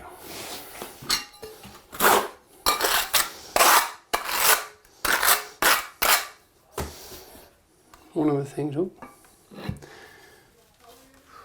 okay, I'm ripping out the bathroom floor in my house. I've got this little Brutus tile cutter, must be 8-10 years ago. I don't use it very often, but when I get a small tile like this in a small space, it's really handy. The quality of the tile cutter, you know, there's a lot of discussion about that. There are products out there that are hundreds and thousands of dollars, but the reality is it's all in the wheel. If you've got a brand new wheel, runs you about $4 or $5. As long as this thing is square and true, you just push, create that scratch line. Now the stone has a weak spot. Put the pedal there, thumbs on the, grab the bar. 2 pieces. You don't need to spend $1,000 for a good cut.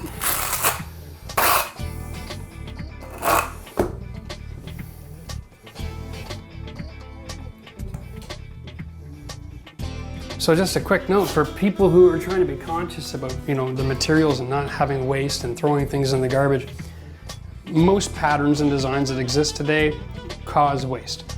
The bigger the stone you put on, the more waste, because you're always cutting things that aren't used again. In this floor here, this is kind of neat because I cut a tile for this piece and the offcut is automatically the right size for that piece. So in all of the cuts that we've done so far, I haven't had to throw a single piece in the garbage. And that should remain true for the rest of the floor.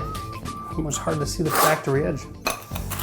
It's amazing how good a cheap little cutter can do. Just a quick double check, but Everything is rolling towards the drain, just like it's supposed to. So for all you perfectionists out there, and I'm gonna get a comment, hey, that wasn't level. It's not supposed to be. We are trying to keep the outside of the room higher than the drain so all the water goes in one spot.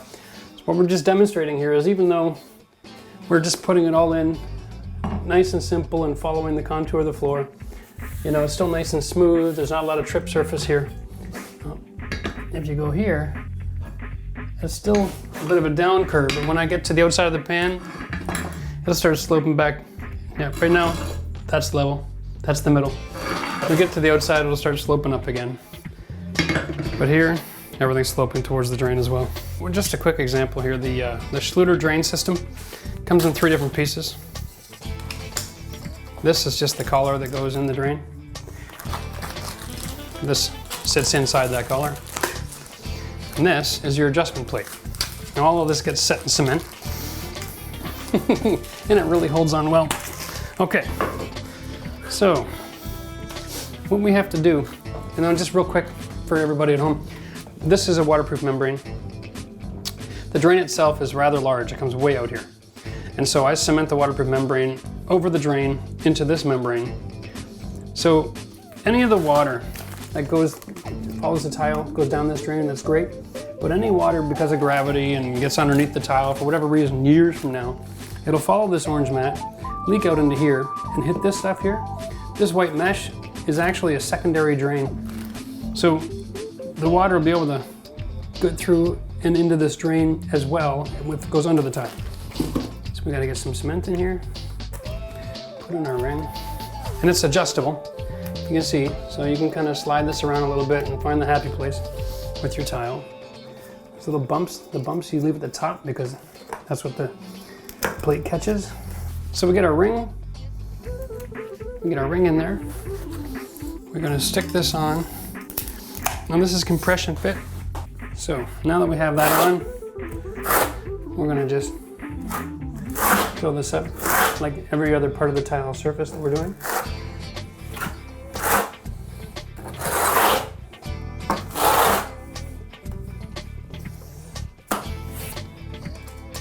Slide this in. Oh, let's put Schluter systems facing the door. Because it's just plastic and plastic. And then once we get the tile cut around it, we'll be able to set this in to like a 32nd inch lower than the tile, so the draining is gonna be really easy. So these drains are adjustable from 1 inch to almost 0. So no matter what kind of floor system you're putting in, it'll be compatible. So we're gonna just trace where I wanna cut. And that's the key. Right now I'm marking what I wanna cut. So I end up with a little grout line. So I'm just gonna leave this one here and set my gap. And now I can mark my next one. And then I take my 2 pieces and I just confirm. See, that cuts in a different spot than that one, and I don't know why. So I'm gonna just set that up again for my grout line. Confirm this one more time. I like. Okay, let's go cut some stone.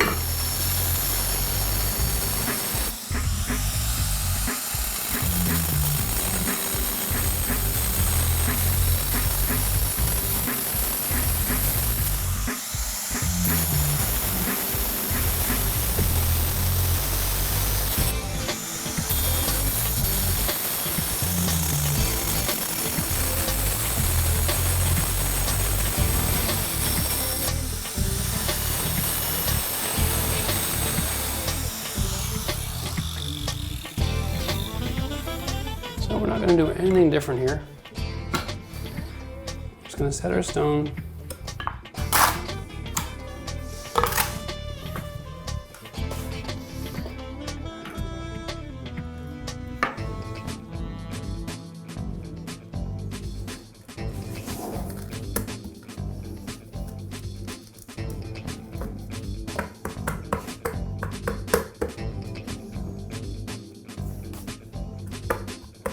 Gentle tap, just a hair lower than the stone.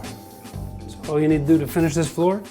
Keep on doing what we just showed you. That covers all the basic tricks. Remember, if you want to learn more, just subscribe to our channel, Ottawa Design and Build, here on YouTube. Well, today is countertop day, and in the next video, we're going to show you how to install brand new concrete countertops. That's right, we're not doing Formica, we're not doing granite, we're not doing quartz. Today we're doing concrete, and we're doing a mold to pour it in place. I've never done this before, so we're both going to learn together. So recently in the building industry, we have come across this brand new concept of doing concrete countertops in the kitchen.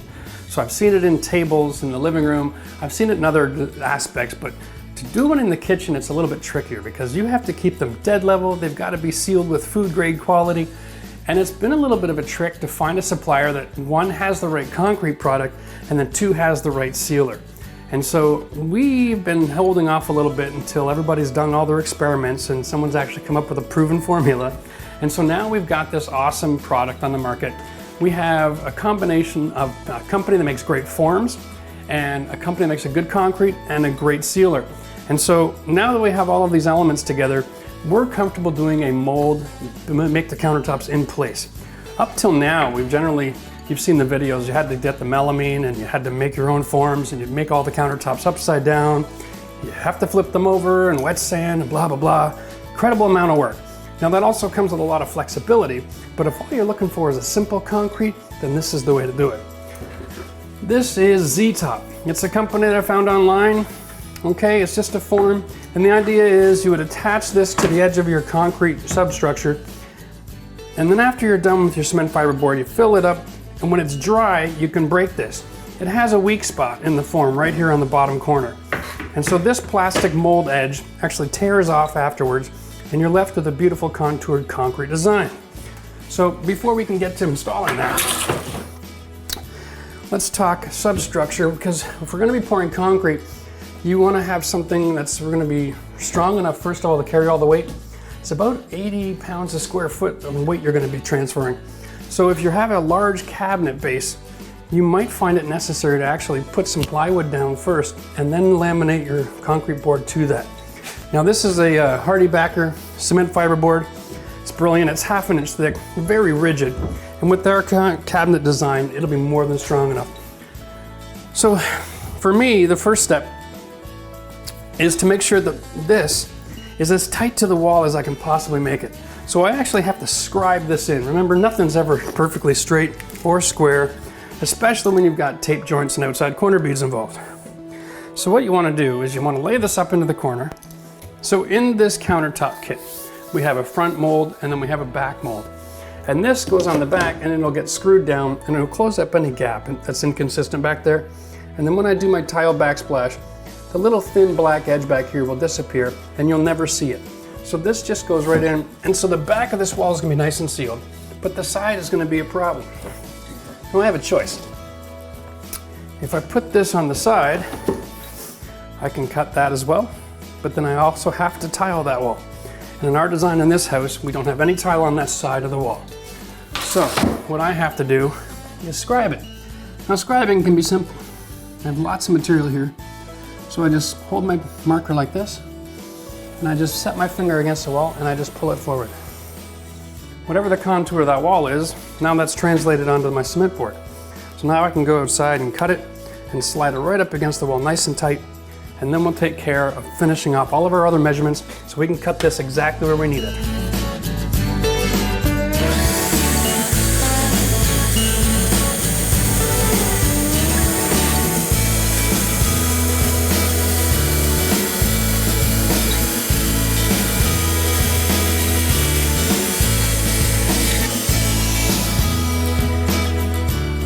Check our scribe. There we go. Oh, nice and tight. Perfect. So our next thing we have to do, take a black marker. I use black marker because sometimes I find pencil on cement board. A, you run your pencil dry real quick. And B, sometimes it's not as easy to see, especially if you're outside in the sunlight cutting. Run your marker along the lead edge here. Oh. And just mark where your countertop goes. And over here, now that you've got scribed, Same with the other side. Okay. So I'm just going to flip this over now.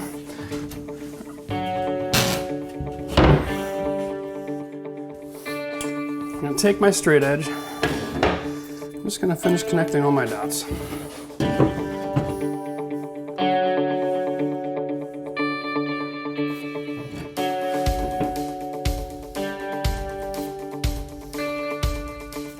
Now, in our kitchen design, we're going to have our stove here. My stove, I need a 30-inch hole. Traditionally, they're 29 and 7/8 wide. And so since we used our laser level to line up our lines vertical and horizontal here, both of these cabinets are level and in the right position, and the gap in the back and the gap in the front is exactly the same. Now, this particular kitchen that we're using has end gables that go in after the floor, which arrives tomorrow. So we have to add the gap for that, and then make sure that we've installed these cabinets so that we have a perfect 30-inch hole. So I have a 3/4 inch gap on the other side of this cabinet. I'm going to add that over here. And that leaves me exactly 30 and 1/8. Nothing wrong with having 1/8. I'm going to measure off another 3/4 inch, and then I'm going to cut. So there. And because it's really difficult to measure using the end of a tape, I'll put it on the 2-inch mark and then measure over there to my 3/4. Now I'll take my straight edge.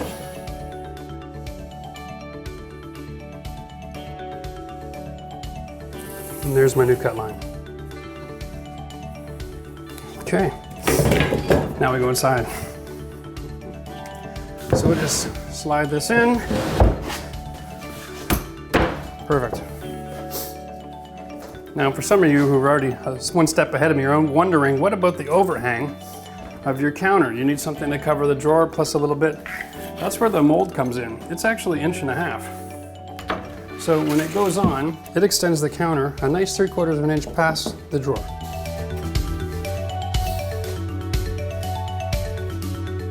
Okay, so now we got our pieces all cut. We've got our countertop cut and fit flush to the front. And this track here, once it's installed, provides us the overhang that'll cover our doors and drawers. And so that's perfect. And the one in the back will cover up all the gaps. Of course, we scribed right to the wall. And we have our overhang that we've got designed for the fit flush to our stove. Maybe, before we go any further, just double check. Now that is perfect. That's the 30 and the 16th. So now we're back. We got everything cut and ready to go. We got our cement fiberboard back cut perfectly. We've checked our measurement for our stove and used our square. Everything's going to be perfect there. So now it's just a matter of attaching these to our cement board and attaching the cement board to the cabinets all at the same time. We're using the cement board screw, okay? These things are, I don't know, 1.25 inches. And we're just going to drill right through.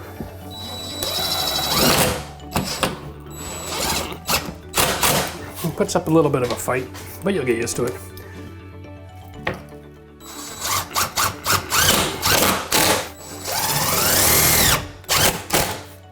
And you can see that we're actually screwing the mold to the fiberboard and then into the cabinet. And the screw doesn't actually come out the other side. So this all works really perfect. Well, yeah, I mean, if you do end up going out and buy a cement screw that's longer than 1.25 inches, I don't know if they even exist on the market, but if you do, you run the risk of it poking out the other side. When you're reaching into your counter, into the drawer, for instance, you could run the back of your hand off of a screw. That would be really unpleasant. Don't fall into the trap and buy yourself 1/4 inch cement board. It's not going to be strong enough, and it's not the right thickness. This mold situation with cabinets, if you got something thinner, you'd have to block up the countertop first and create an additional layer of strength. That's a whole lot of work. It's not worth your time and energy. Buy the 1/2 inch, and then this all works right away.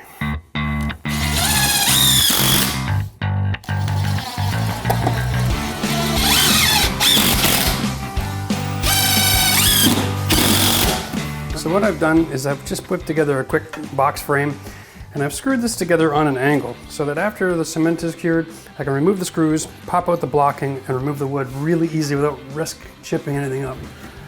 And what I'm trying to do here is create an end form that goes against the stove area that closes up the whole contour of this front nosing. But from the perspective of where the stove goes in, I just want it to stop. I don't want to have to use any of this contoured stuff. It just seems like a whole lot of extra work and a whole lot of extra material that you have to buy. What I'm trying to do now, set this up so everything is nice and level across the back.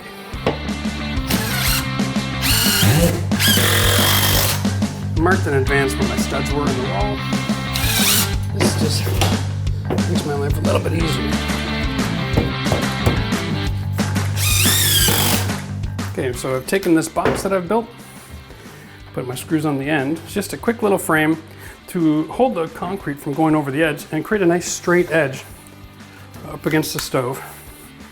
Marked in advance where my frame is in the wall, and I'm placing my frame higher than it needs to be. Because this is not a straight edge, because it's a 2x4, if I try to go flush, I'm going to end up with an extra bit of contour. I'm going to have to sand back afterwards anyway, and I don't want that. So now I'm just going to take these here, a couple of temporary supports, and I'm going to screw all this together. Make sure that my gap is closed top and bottom.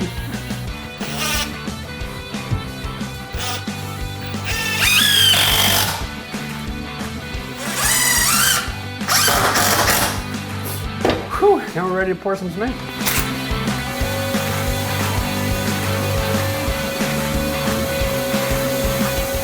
Always make sure you vacuum out, especially along your forms. This is the product we're using from Quikrete. It's a countertop mix, and you can see in the picture, you just pour it out of a pail.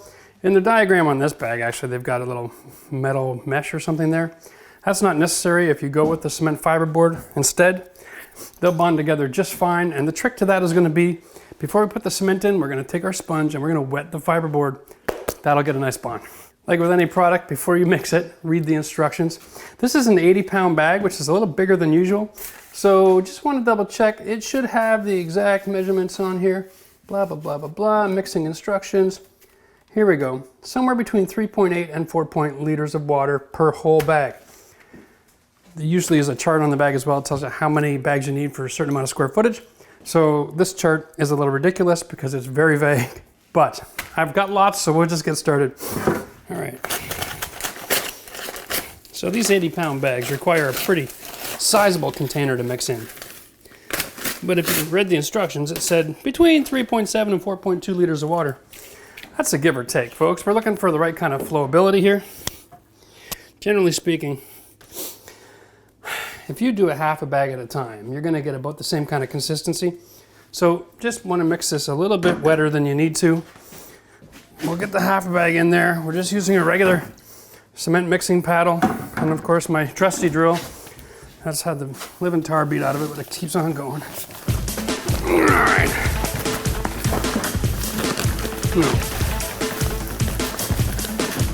We only have about a 30-minute working time, so we don't want to spend too much time fooling around here.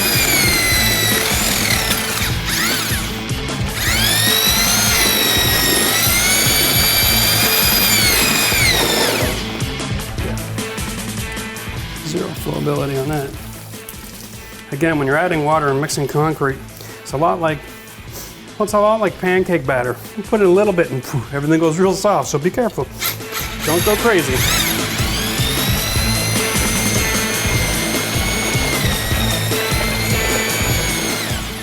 A good tip to get rid of your lumps. Your blade is spinning clockwise, move your blade counterclockwise, then you'll catch everything in the act.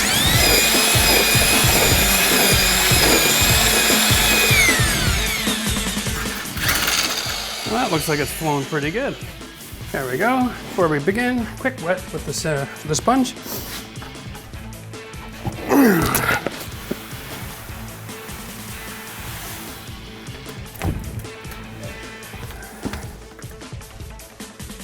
This particular product Sets up pretty quick. When they mentioned 30 minutes on the bag, they weren't kidding. So what you want to do is layer it in.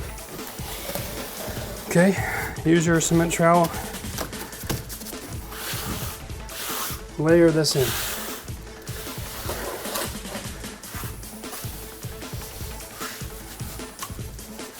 Work it into there.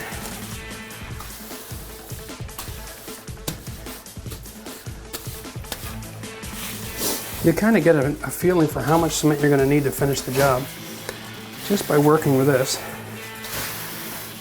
Looks like this area here, it's 8 square feet. Looks like it's going to need about 1.5 bags. So when you're working on layering your concrete, it's probably best to do a little bit of vibrating, get some of the air pockets out before you do the final coat. That way you don't have too much air trying to escape into your final coat when you put your last layer on. And you can use a vibration tool like a square edge sander like I've seen on other videos, or rubber mallet, but because I'm working with concrete board, just a finishing hammer. This is actually my little stiletto tool. That's fine, just get underneath and tap along. You'll see air bubbles here. It's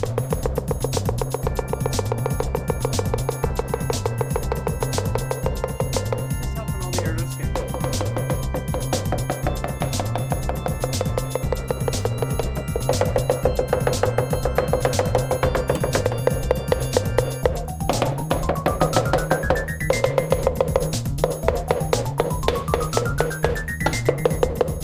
Now, when you're mixing this, it's like the constant battle of mixing it easy, flowability, versus how much air you're gonna have to contend with.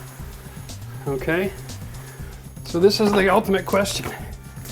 The more water you mix with, the more air you've got to contend with. So if you like to have it flow easy, use lots of water. And if you like, you're gonna have to do a lot of vibration work. This stuff is self-leveling, so it does a lot of the work for you.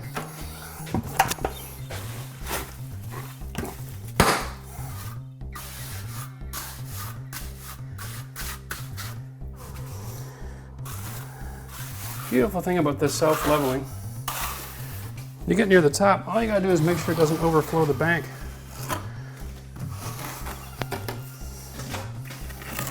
I have prepared my 30-inch level, cleaned the bottom and sanded it so that I can excrete this.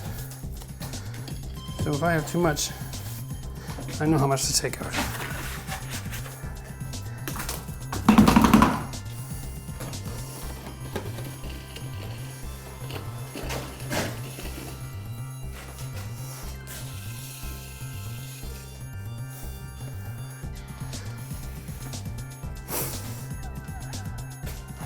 So once again, now we've got it all screeded.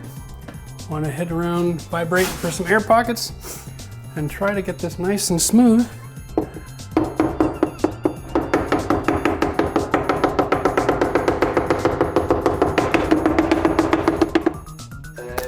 Well, that's pretty much it for the messy part. I'm just going to hang around here for another half an hour or so and continue to do a little bit more vibration while this sets up. Next step is going to be let it sit overnight and come back at it tomorrow. So we'll see you then.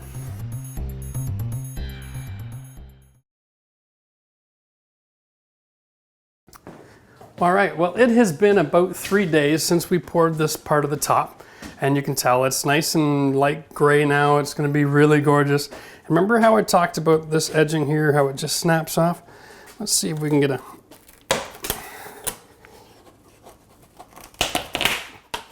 There you go. And that exposes your concrete. Now look at that, that is beautiful. Now this edging here, this might be really sharp. So be careful, we're gonna wanna sand this back before we get too far ahead of ourselves. But there we go, you can see there's some pitting. No matter how much of that tapping you do, you're always gonna have air holes pop up. So we're gonna show you a little bit later in the video about the process for grinding and sanding this down. But basically it's really simple. We take a cup grinder, it's a diamond blade that goes on your grinding wheel, and you just run it over the surface. It takes down all these thick ridges and all the air bubble pump bumps, and then we'll make up a slurry, which is just a wet mix of the same concrete. Don't want to be changing the color. And then we're going to just use our hands to force all that back into the holes And when that's dry, we can come back with a light sanding, just a palm sander, and then we're ready to seal. But over the last 3 days, we've had our island installed.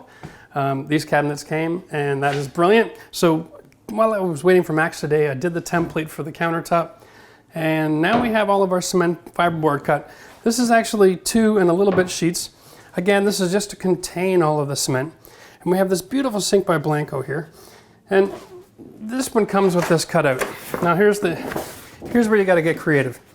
This cutout is designed for cutting a hole in a countertop that'll sit up to this edge here, okay? Up to this edge. So this is an undermount sink.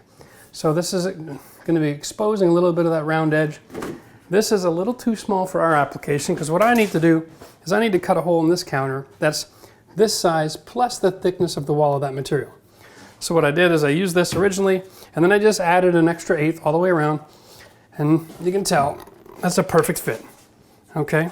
Now, because this cabinet is 36 and this sink is 33, the cabinet walls, the gable ends, are within an inch or so of the end of this sink. So most of this weight is going to be transferred from the sink right into the gable ends of the cabinet, which is perfectly ideal. However, because people have always had this propensity to put a lot of weight right here on this area, what I want to do is a little something special for this particular counter to add some extra strength. We also have a dishwasher here, and that's a huge span with nothing in there for support, and then another cabinet. And so there's a lot of different moving parts here. So what we're going to do is we're going to add some rebar.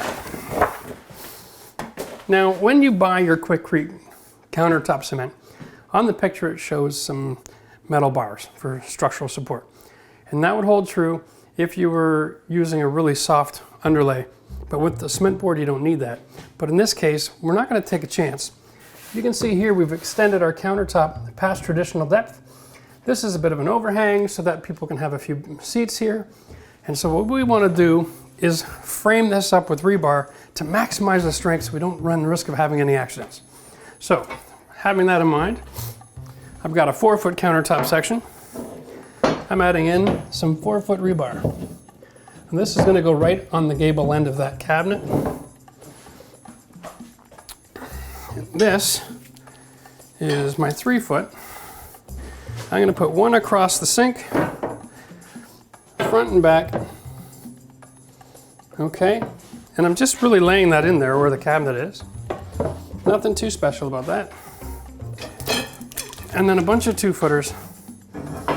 And we're going to just go across them like this and have them extend over the eating area. I'm going to have it come out into the dishwasher. So the dishwasher is here and here. That'll give a whole area some nice strength. And we'll put another one over here. There we go. Okay. I think I'm going to do another one here because I've got a cut joint and I want to kind of seam that together like a stitch. And then one more here just to give some strength in the middle of that cabinet. We'll save the rest of these bars. We're going to add some over there in that window area. So for now, this is good.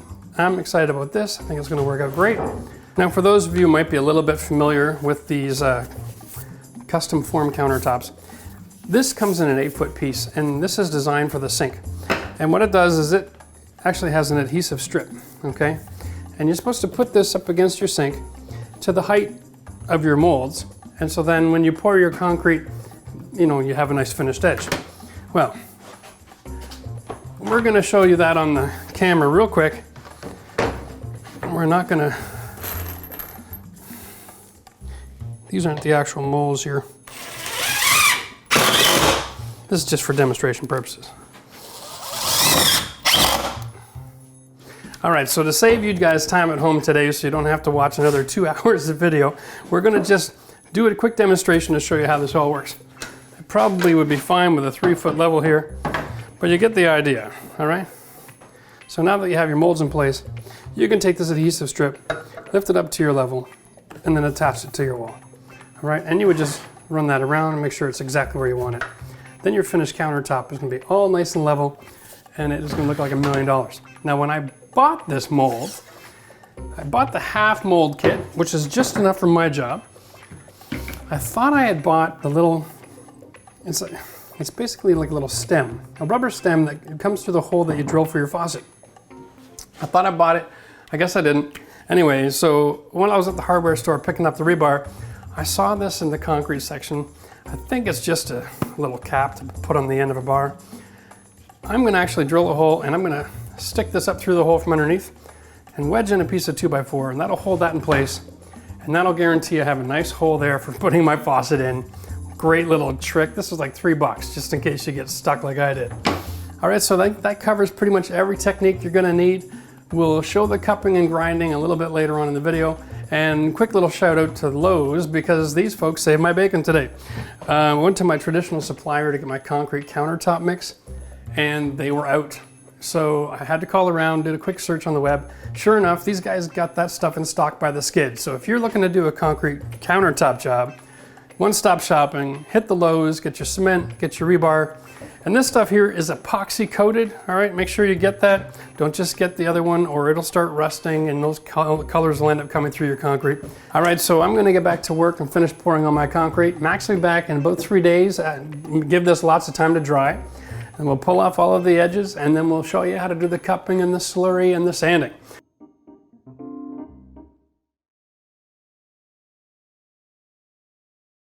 All right, so it has been a couple of days since we put all of our countertops down. You can see in the back we started tiling. If you haven't seen that video, check it out, all right? This stuff here is interesting. We're using the countertop mix from Quikrete, available at your local building store. I believe it's Lowe's that carries this product. So if you're looking at a Home Depot, I think you're gonna be disappointed because they don't carry the Quikrete line. Anyway, we had an issue because after all of this was done, we found that this one area here had a bit of a sag to it. It just didn't fill the same.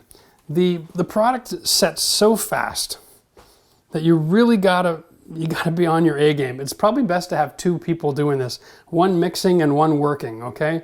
If you're doing it all by yourself, you gotta go in layers. And in this particular case, we didn't get the layer filled just the way we wanted to. And there was so much detail and work trying to control the cement around the sink. We found that the product that we were using for the form for the sink just wasn't up to the task, because it's such a square edge. So it was a little disappointing there. That was kind of frustrating. And now I've got some repair work to do, and I've already done a little bit of it. I had some fill up in here, and I had a big air bubble over here I had to fill. So what I've used is I just went and grabbed some of this fast concrete repair, okay? Now, I tried to repair this using the same concrete countertop mix. But you can see I've done some grinding and sanding here, and you'll see that there are little aggregates in this mix, okay, that make it impossible to do a fill coat.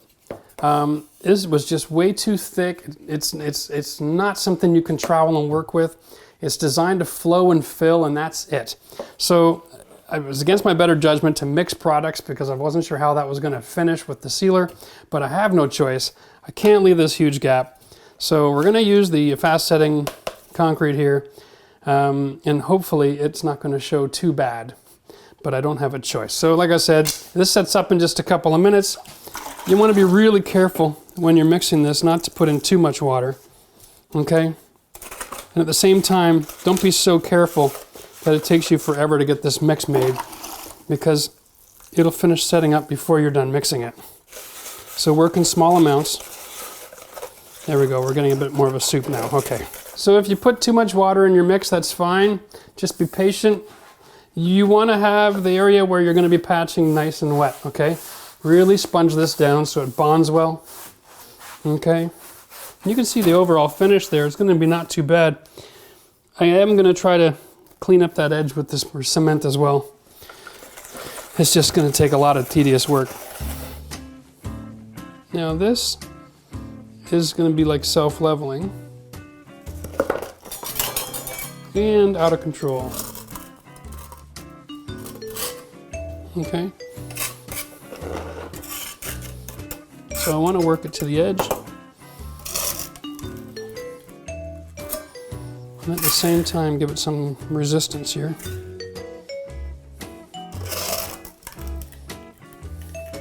So that is setting up that quick. Chunk here. Get that out of my way. Okay, you see it's starting to is setting up here. There, now I've got the opportunity now where I can trowel this in.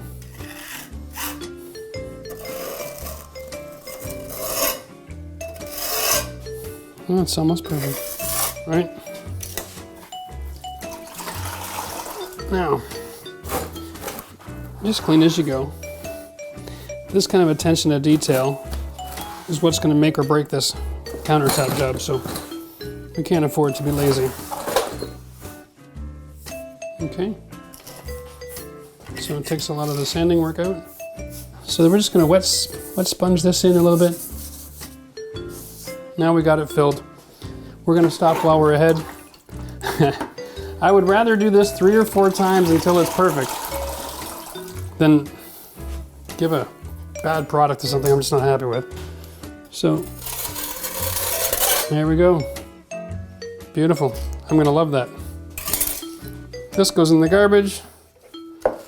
This is still running enough I can use it. I've done the ones behind me and I've done the island so far, but I've saved the one in the window so that we can get this on film. Can't have Max in the room filming this when we're actually sanding, but we can have him film through the glass, so that's what we're gonna do.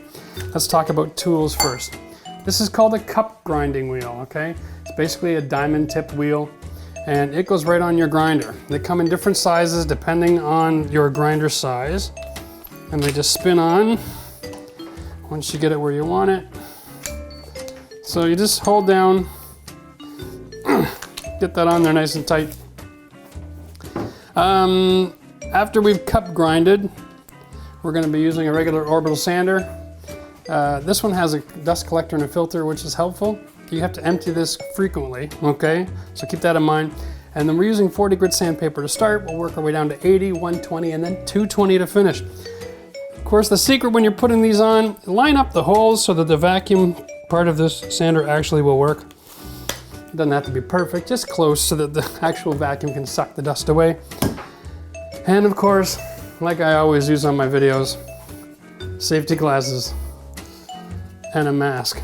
God help us. If you are not wearing safety glasses and a mask for this, then you are crazy. This is one of these jobs where you need to have protection. This is going to be messy. I'm going to be using this water bottle to wet it down a little bit, but I don't want to do this soaking wet. I'm inside the house and everything within 20, 30 feet is going to be covered in wet blotches of cement if I don't do a dry grind. So what I can do is I can control the dust. So we set up a big plastic wall to separate this room from the rest of the house. And we also have our high power fan with our ductwork, and that's blowing out all kinds of air out of this area. And that creates a negative air pressure. So most of the dust that's going to be collected here will be evacuated out of that room within about 2 to 3 minutes. That means I've got about a 5 to 6 minute working time, and then I got to take a break and let all the dust get out of here. So it's a messy job. This is a really good mask. It's got a dent in the metal piece that goes around the nose, so you get a good snug fit. Now we're off to the races. So here we are, we got our negative air set up. This particular countertop, we mixed a little bit thicker than the last one. So it has the benefit of not having a lot of air bubbles, but it didn't flow as well. So it's gonna have a lot more grinding. So whatever you lose by making it thin, as far as making it settle easy, you get to fix all the pinholes. And in this situation, if you make it nice and thick so you don't get all the air bubbles, then you gotta grind the hell out of it. Figure that one out.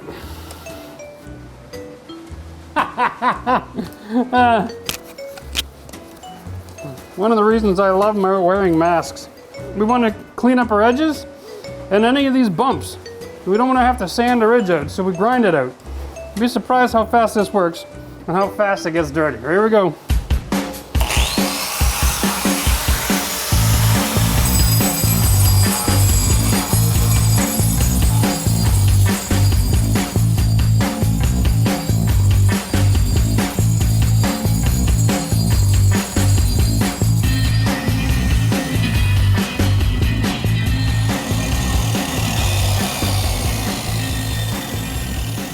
There we go. Now the goal here is just take all the ridges off so that we can sand it. Mission accomplished. We'll let the air clean up a little bit. I'll vacuum this off and then we'll get on with the sanding.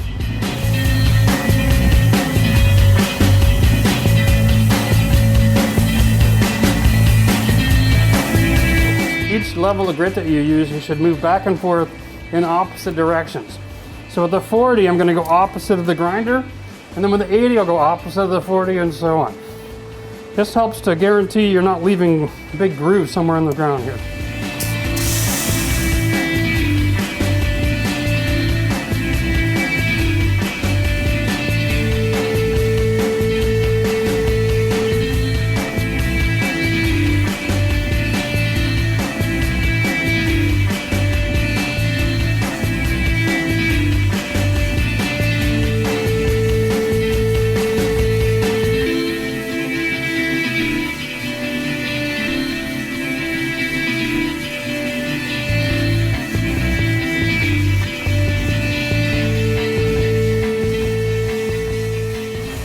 Now you'll notice the kind of look that I'm going for here is very rustic. I am not trying to sand this down like it's wood. I'm not trying to make sure that there are no imperfections. I kind of want the imperfections. We just don't want to leave any sander marks.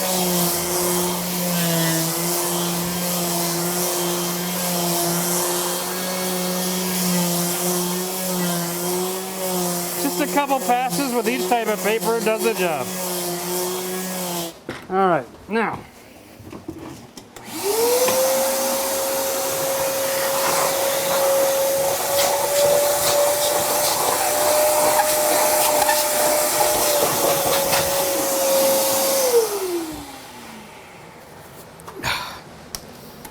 Here we go. I'm just going to wet down the counter now. So you can see that little bit of effort and how smooth that is now compared to the section here that we never did. I don't know if the camera picks that up. No? Okay. This is really rough. This is really smooth. Gives me a chance to have a look and see what it's going to look like when it's sealed. If I'm not happy with something, back to the drawing board, I can make a mark and go back and start cupping and grinding and sanding all over again if necessary. But just make sure you're going to be happy with your finished product before you seal it. I got a couple of low spots here that I want to actually go back to the 40 on and sand out. There you go. Slow and steady wins the race. Well, there we go. That's real dusty inside, so we're coming out here to sign off. If you're interested to see how that looks when it's all finished and sealed, then just wait a few weeks. We're going to have the project video come out, and all of the details on the sealing and what that looks like done will be in there. There'll be a link at the end of this video, I'm sure, to the project video, right, Max? We usually do that.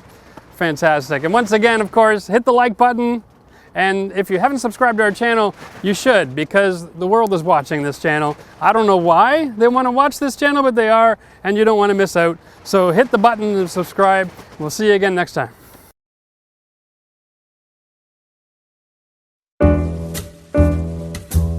So the choice that we're using for sealing our countertop, it's Sealer's Choice Gold. This is a penetrating sealer.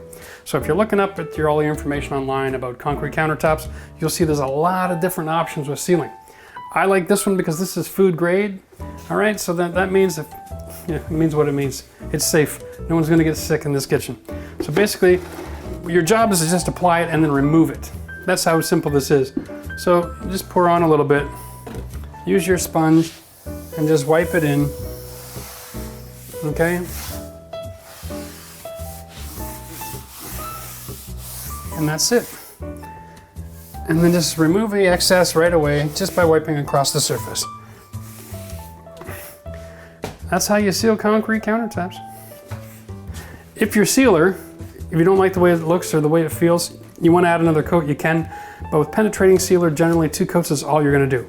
Don't fall like into those, some videos I've seen online that do 10 coats of sealer. That's a different kind of sealer. It's not a penetrating sealer. In that product, they're trying to get their finished result. What we're using for our finished result is just wax.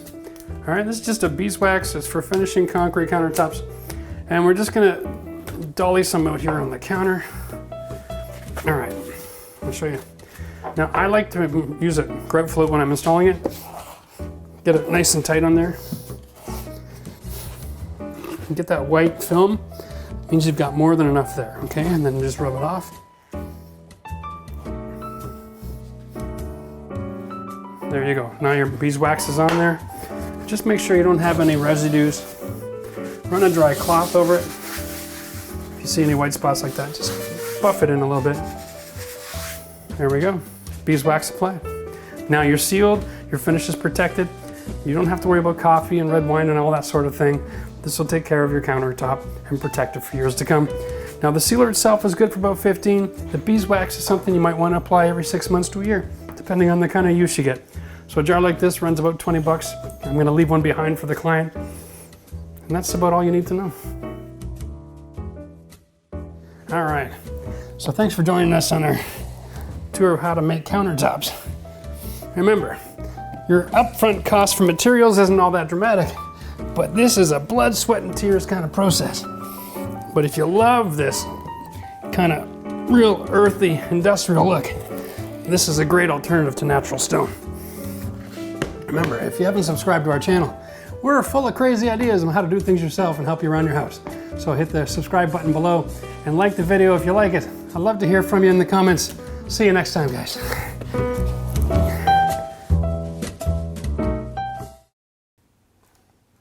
Today's video, we're going to show you how to install some floating wooden shelves on finished tile. How hot is that? So today in the building world, there's a craze going on with using big slab lumber. This is a 2 1/4. And you can go to the building stores and you'll see there's a display where they've got this thick lumber and they've got some live edge on it and they're selling table legs. And the idea is you can glue and screw these things together to make a great big table with a nice live edge all the way around. And they come pre-drilled with some pocket screws. Can you see those okay, Max? Fabulous. Now, I had a crazy idea. I wanted to mount some floating shelves on this wall, and I didn't want to do the traditional, doweling and that sort of thing because it's very, very difficult to be precise with doweling. And I thought, wow, what a great idea. What if we just drilled a hole and use these new structural screws? Now these bad boys here are, I think they're the headlock program. Timberlock, yeah. These black screws here are Timberlock screws, and they're actually been engineered and designed to be the same strength as a 3/8 galvanized bolt. Well, that's really strong. We use that for structural lumber when we're building decks.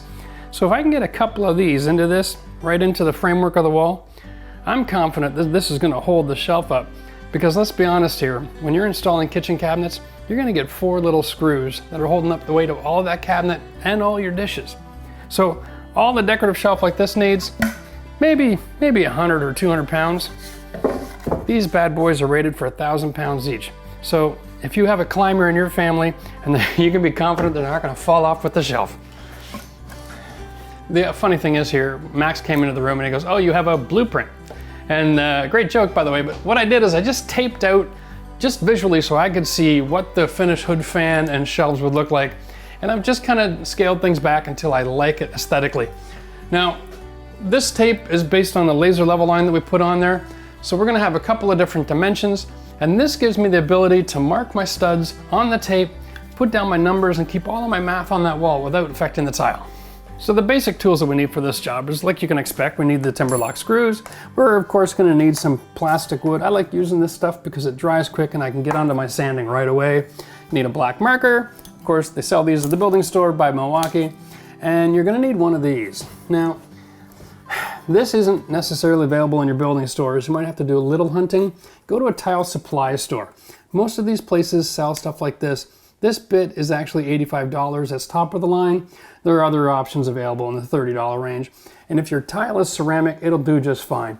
I bought this one because I use this for going through ceramic and porcelain when I'm doing my shower fixtures. Of course, we're gonna need a drill, impact driver to put in the screws, and for this bit, just a regular VSR drill.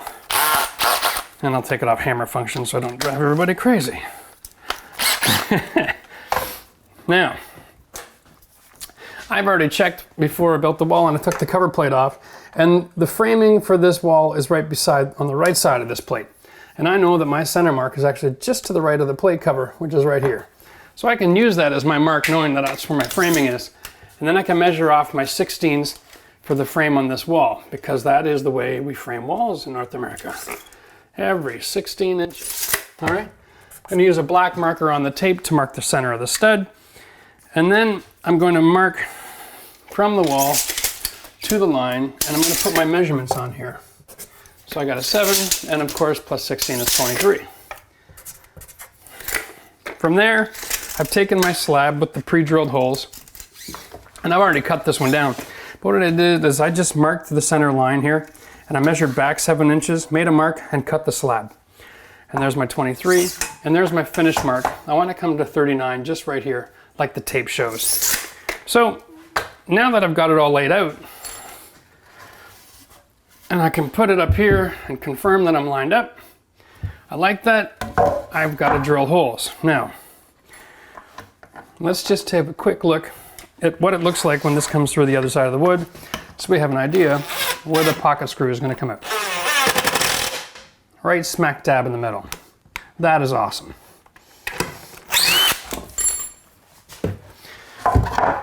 So because you want a clean line when you're finished, which is why I tiled it first, I actually want my bottom edge of the wood to just be touching the top of this tile. Okay? So let's translate that information. 2-inch piece of wood from the bottom of that tile, it goes just to the top of the tape. So what I want to do is I want to mark my center line. Okay? So 1 inch off that tile, that's my center line. And the reason I want to do that is I don't want to have a gap appearing here where it's tile and then grout and then tile and then grout, because the wood isn't necessarily going to be perfectly straight. So we'll drop it down just a hair. And so then we're going to want that to be the center of our hole. Take another 1/8 off for good measure. Now, this particular hole saw has a pilot drill bit as well. So what I can do is I can just line that up on my tape mark and then start drilling through.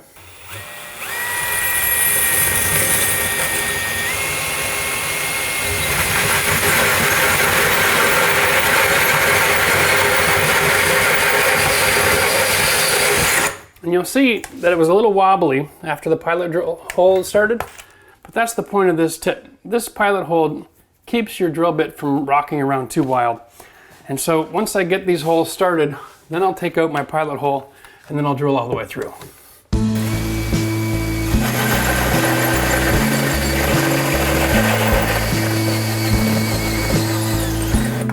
This bit comes with an Allen key that I can use to reverse my set screw and pull out my starter.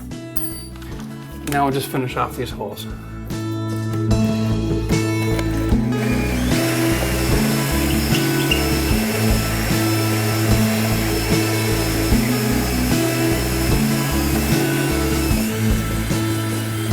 Yep, there's definitely wood in there.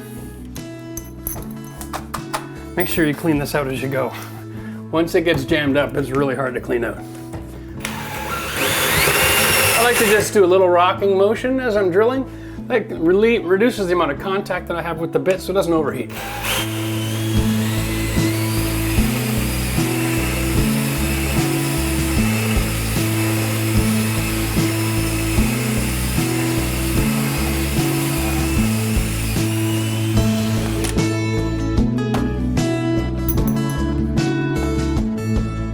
So now we're done with this tape. You can see following that procedure, you won't crack your grout lines or anything. It's not about speed and pressure here, it's just about letting the bit do the job, and you'll walk away from that unscathed. So I'm going to set up my laser across the room and just drop that laser line down until it's just on the top of that tile. In case you're wondering, the outside corner beads of this wall were done with a metal corner bead, and that laser has a magnetic lock on the back, so I can put that on any corner in the house as long as it's got a metal corner bead. And it just sticks there on the wall by itself and won't even scratch the paint. So I'm choosing to install it with these pocket hole screws up, because once this is installed, most people aren't going to see the top of the shelf, they're only going to see the bottom. All right? So I want to make sure that this is going to be out of the line of sight. Now, we get to do a little bit of trial and error here. And I'm thinking, I want to just get my wood underneath my screw. I'll start here, right on that laser line. Okay, and then drive my bit home.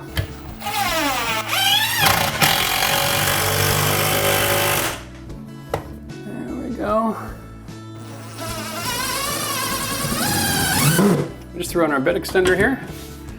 We'll drive it all the way in.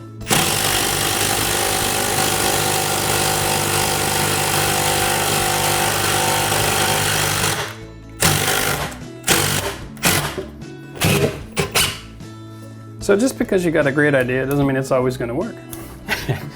This screw actually hit our stud just a little off center, and as it was driving through, the wood split and the big chunk tore off.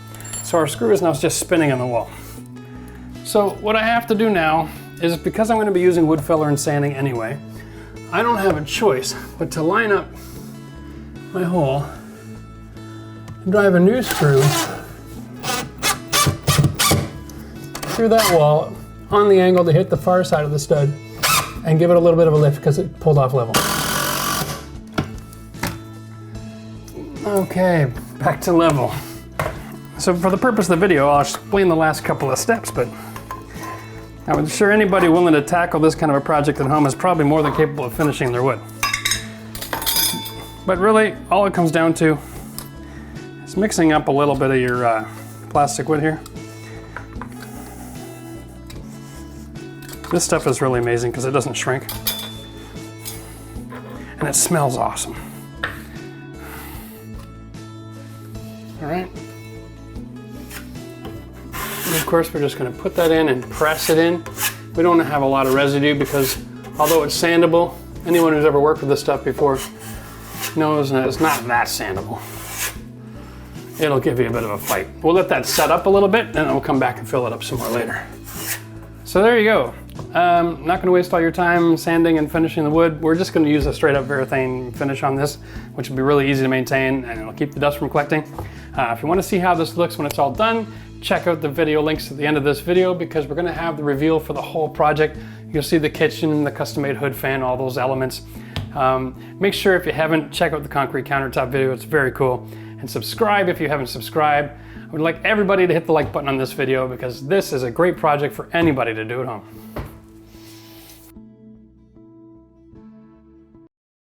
So thanks for watching this design rustic video.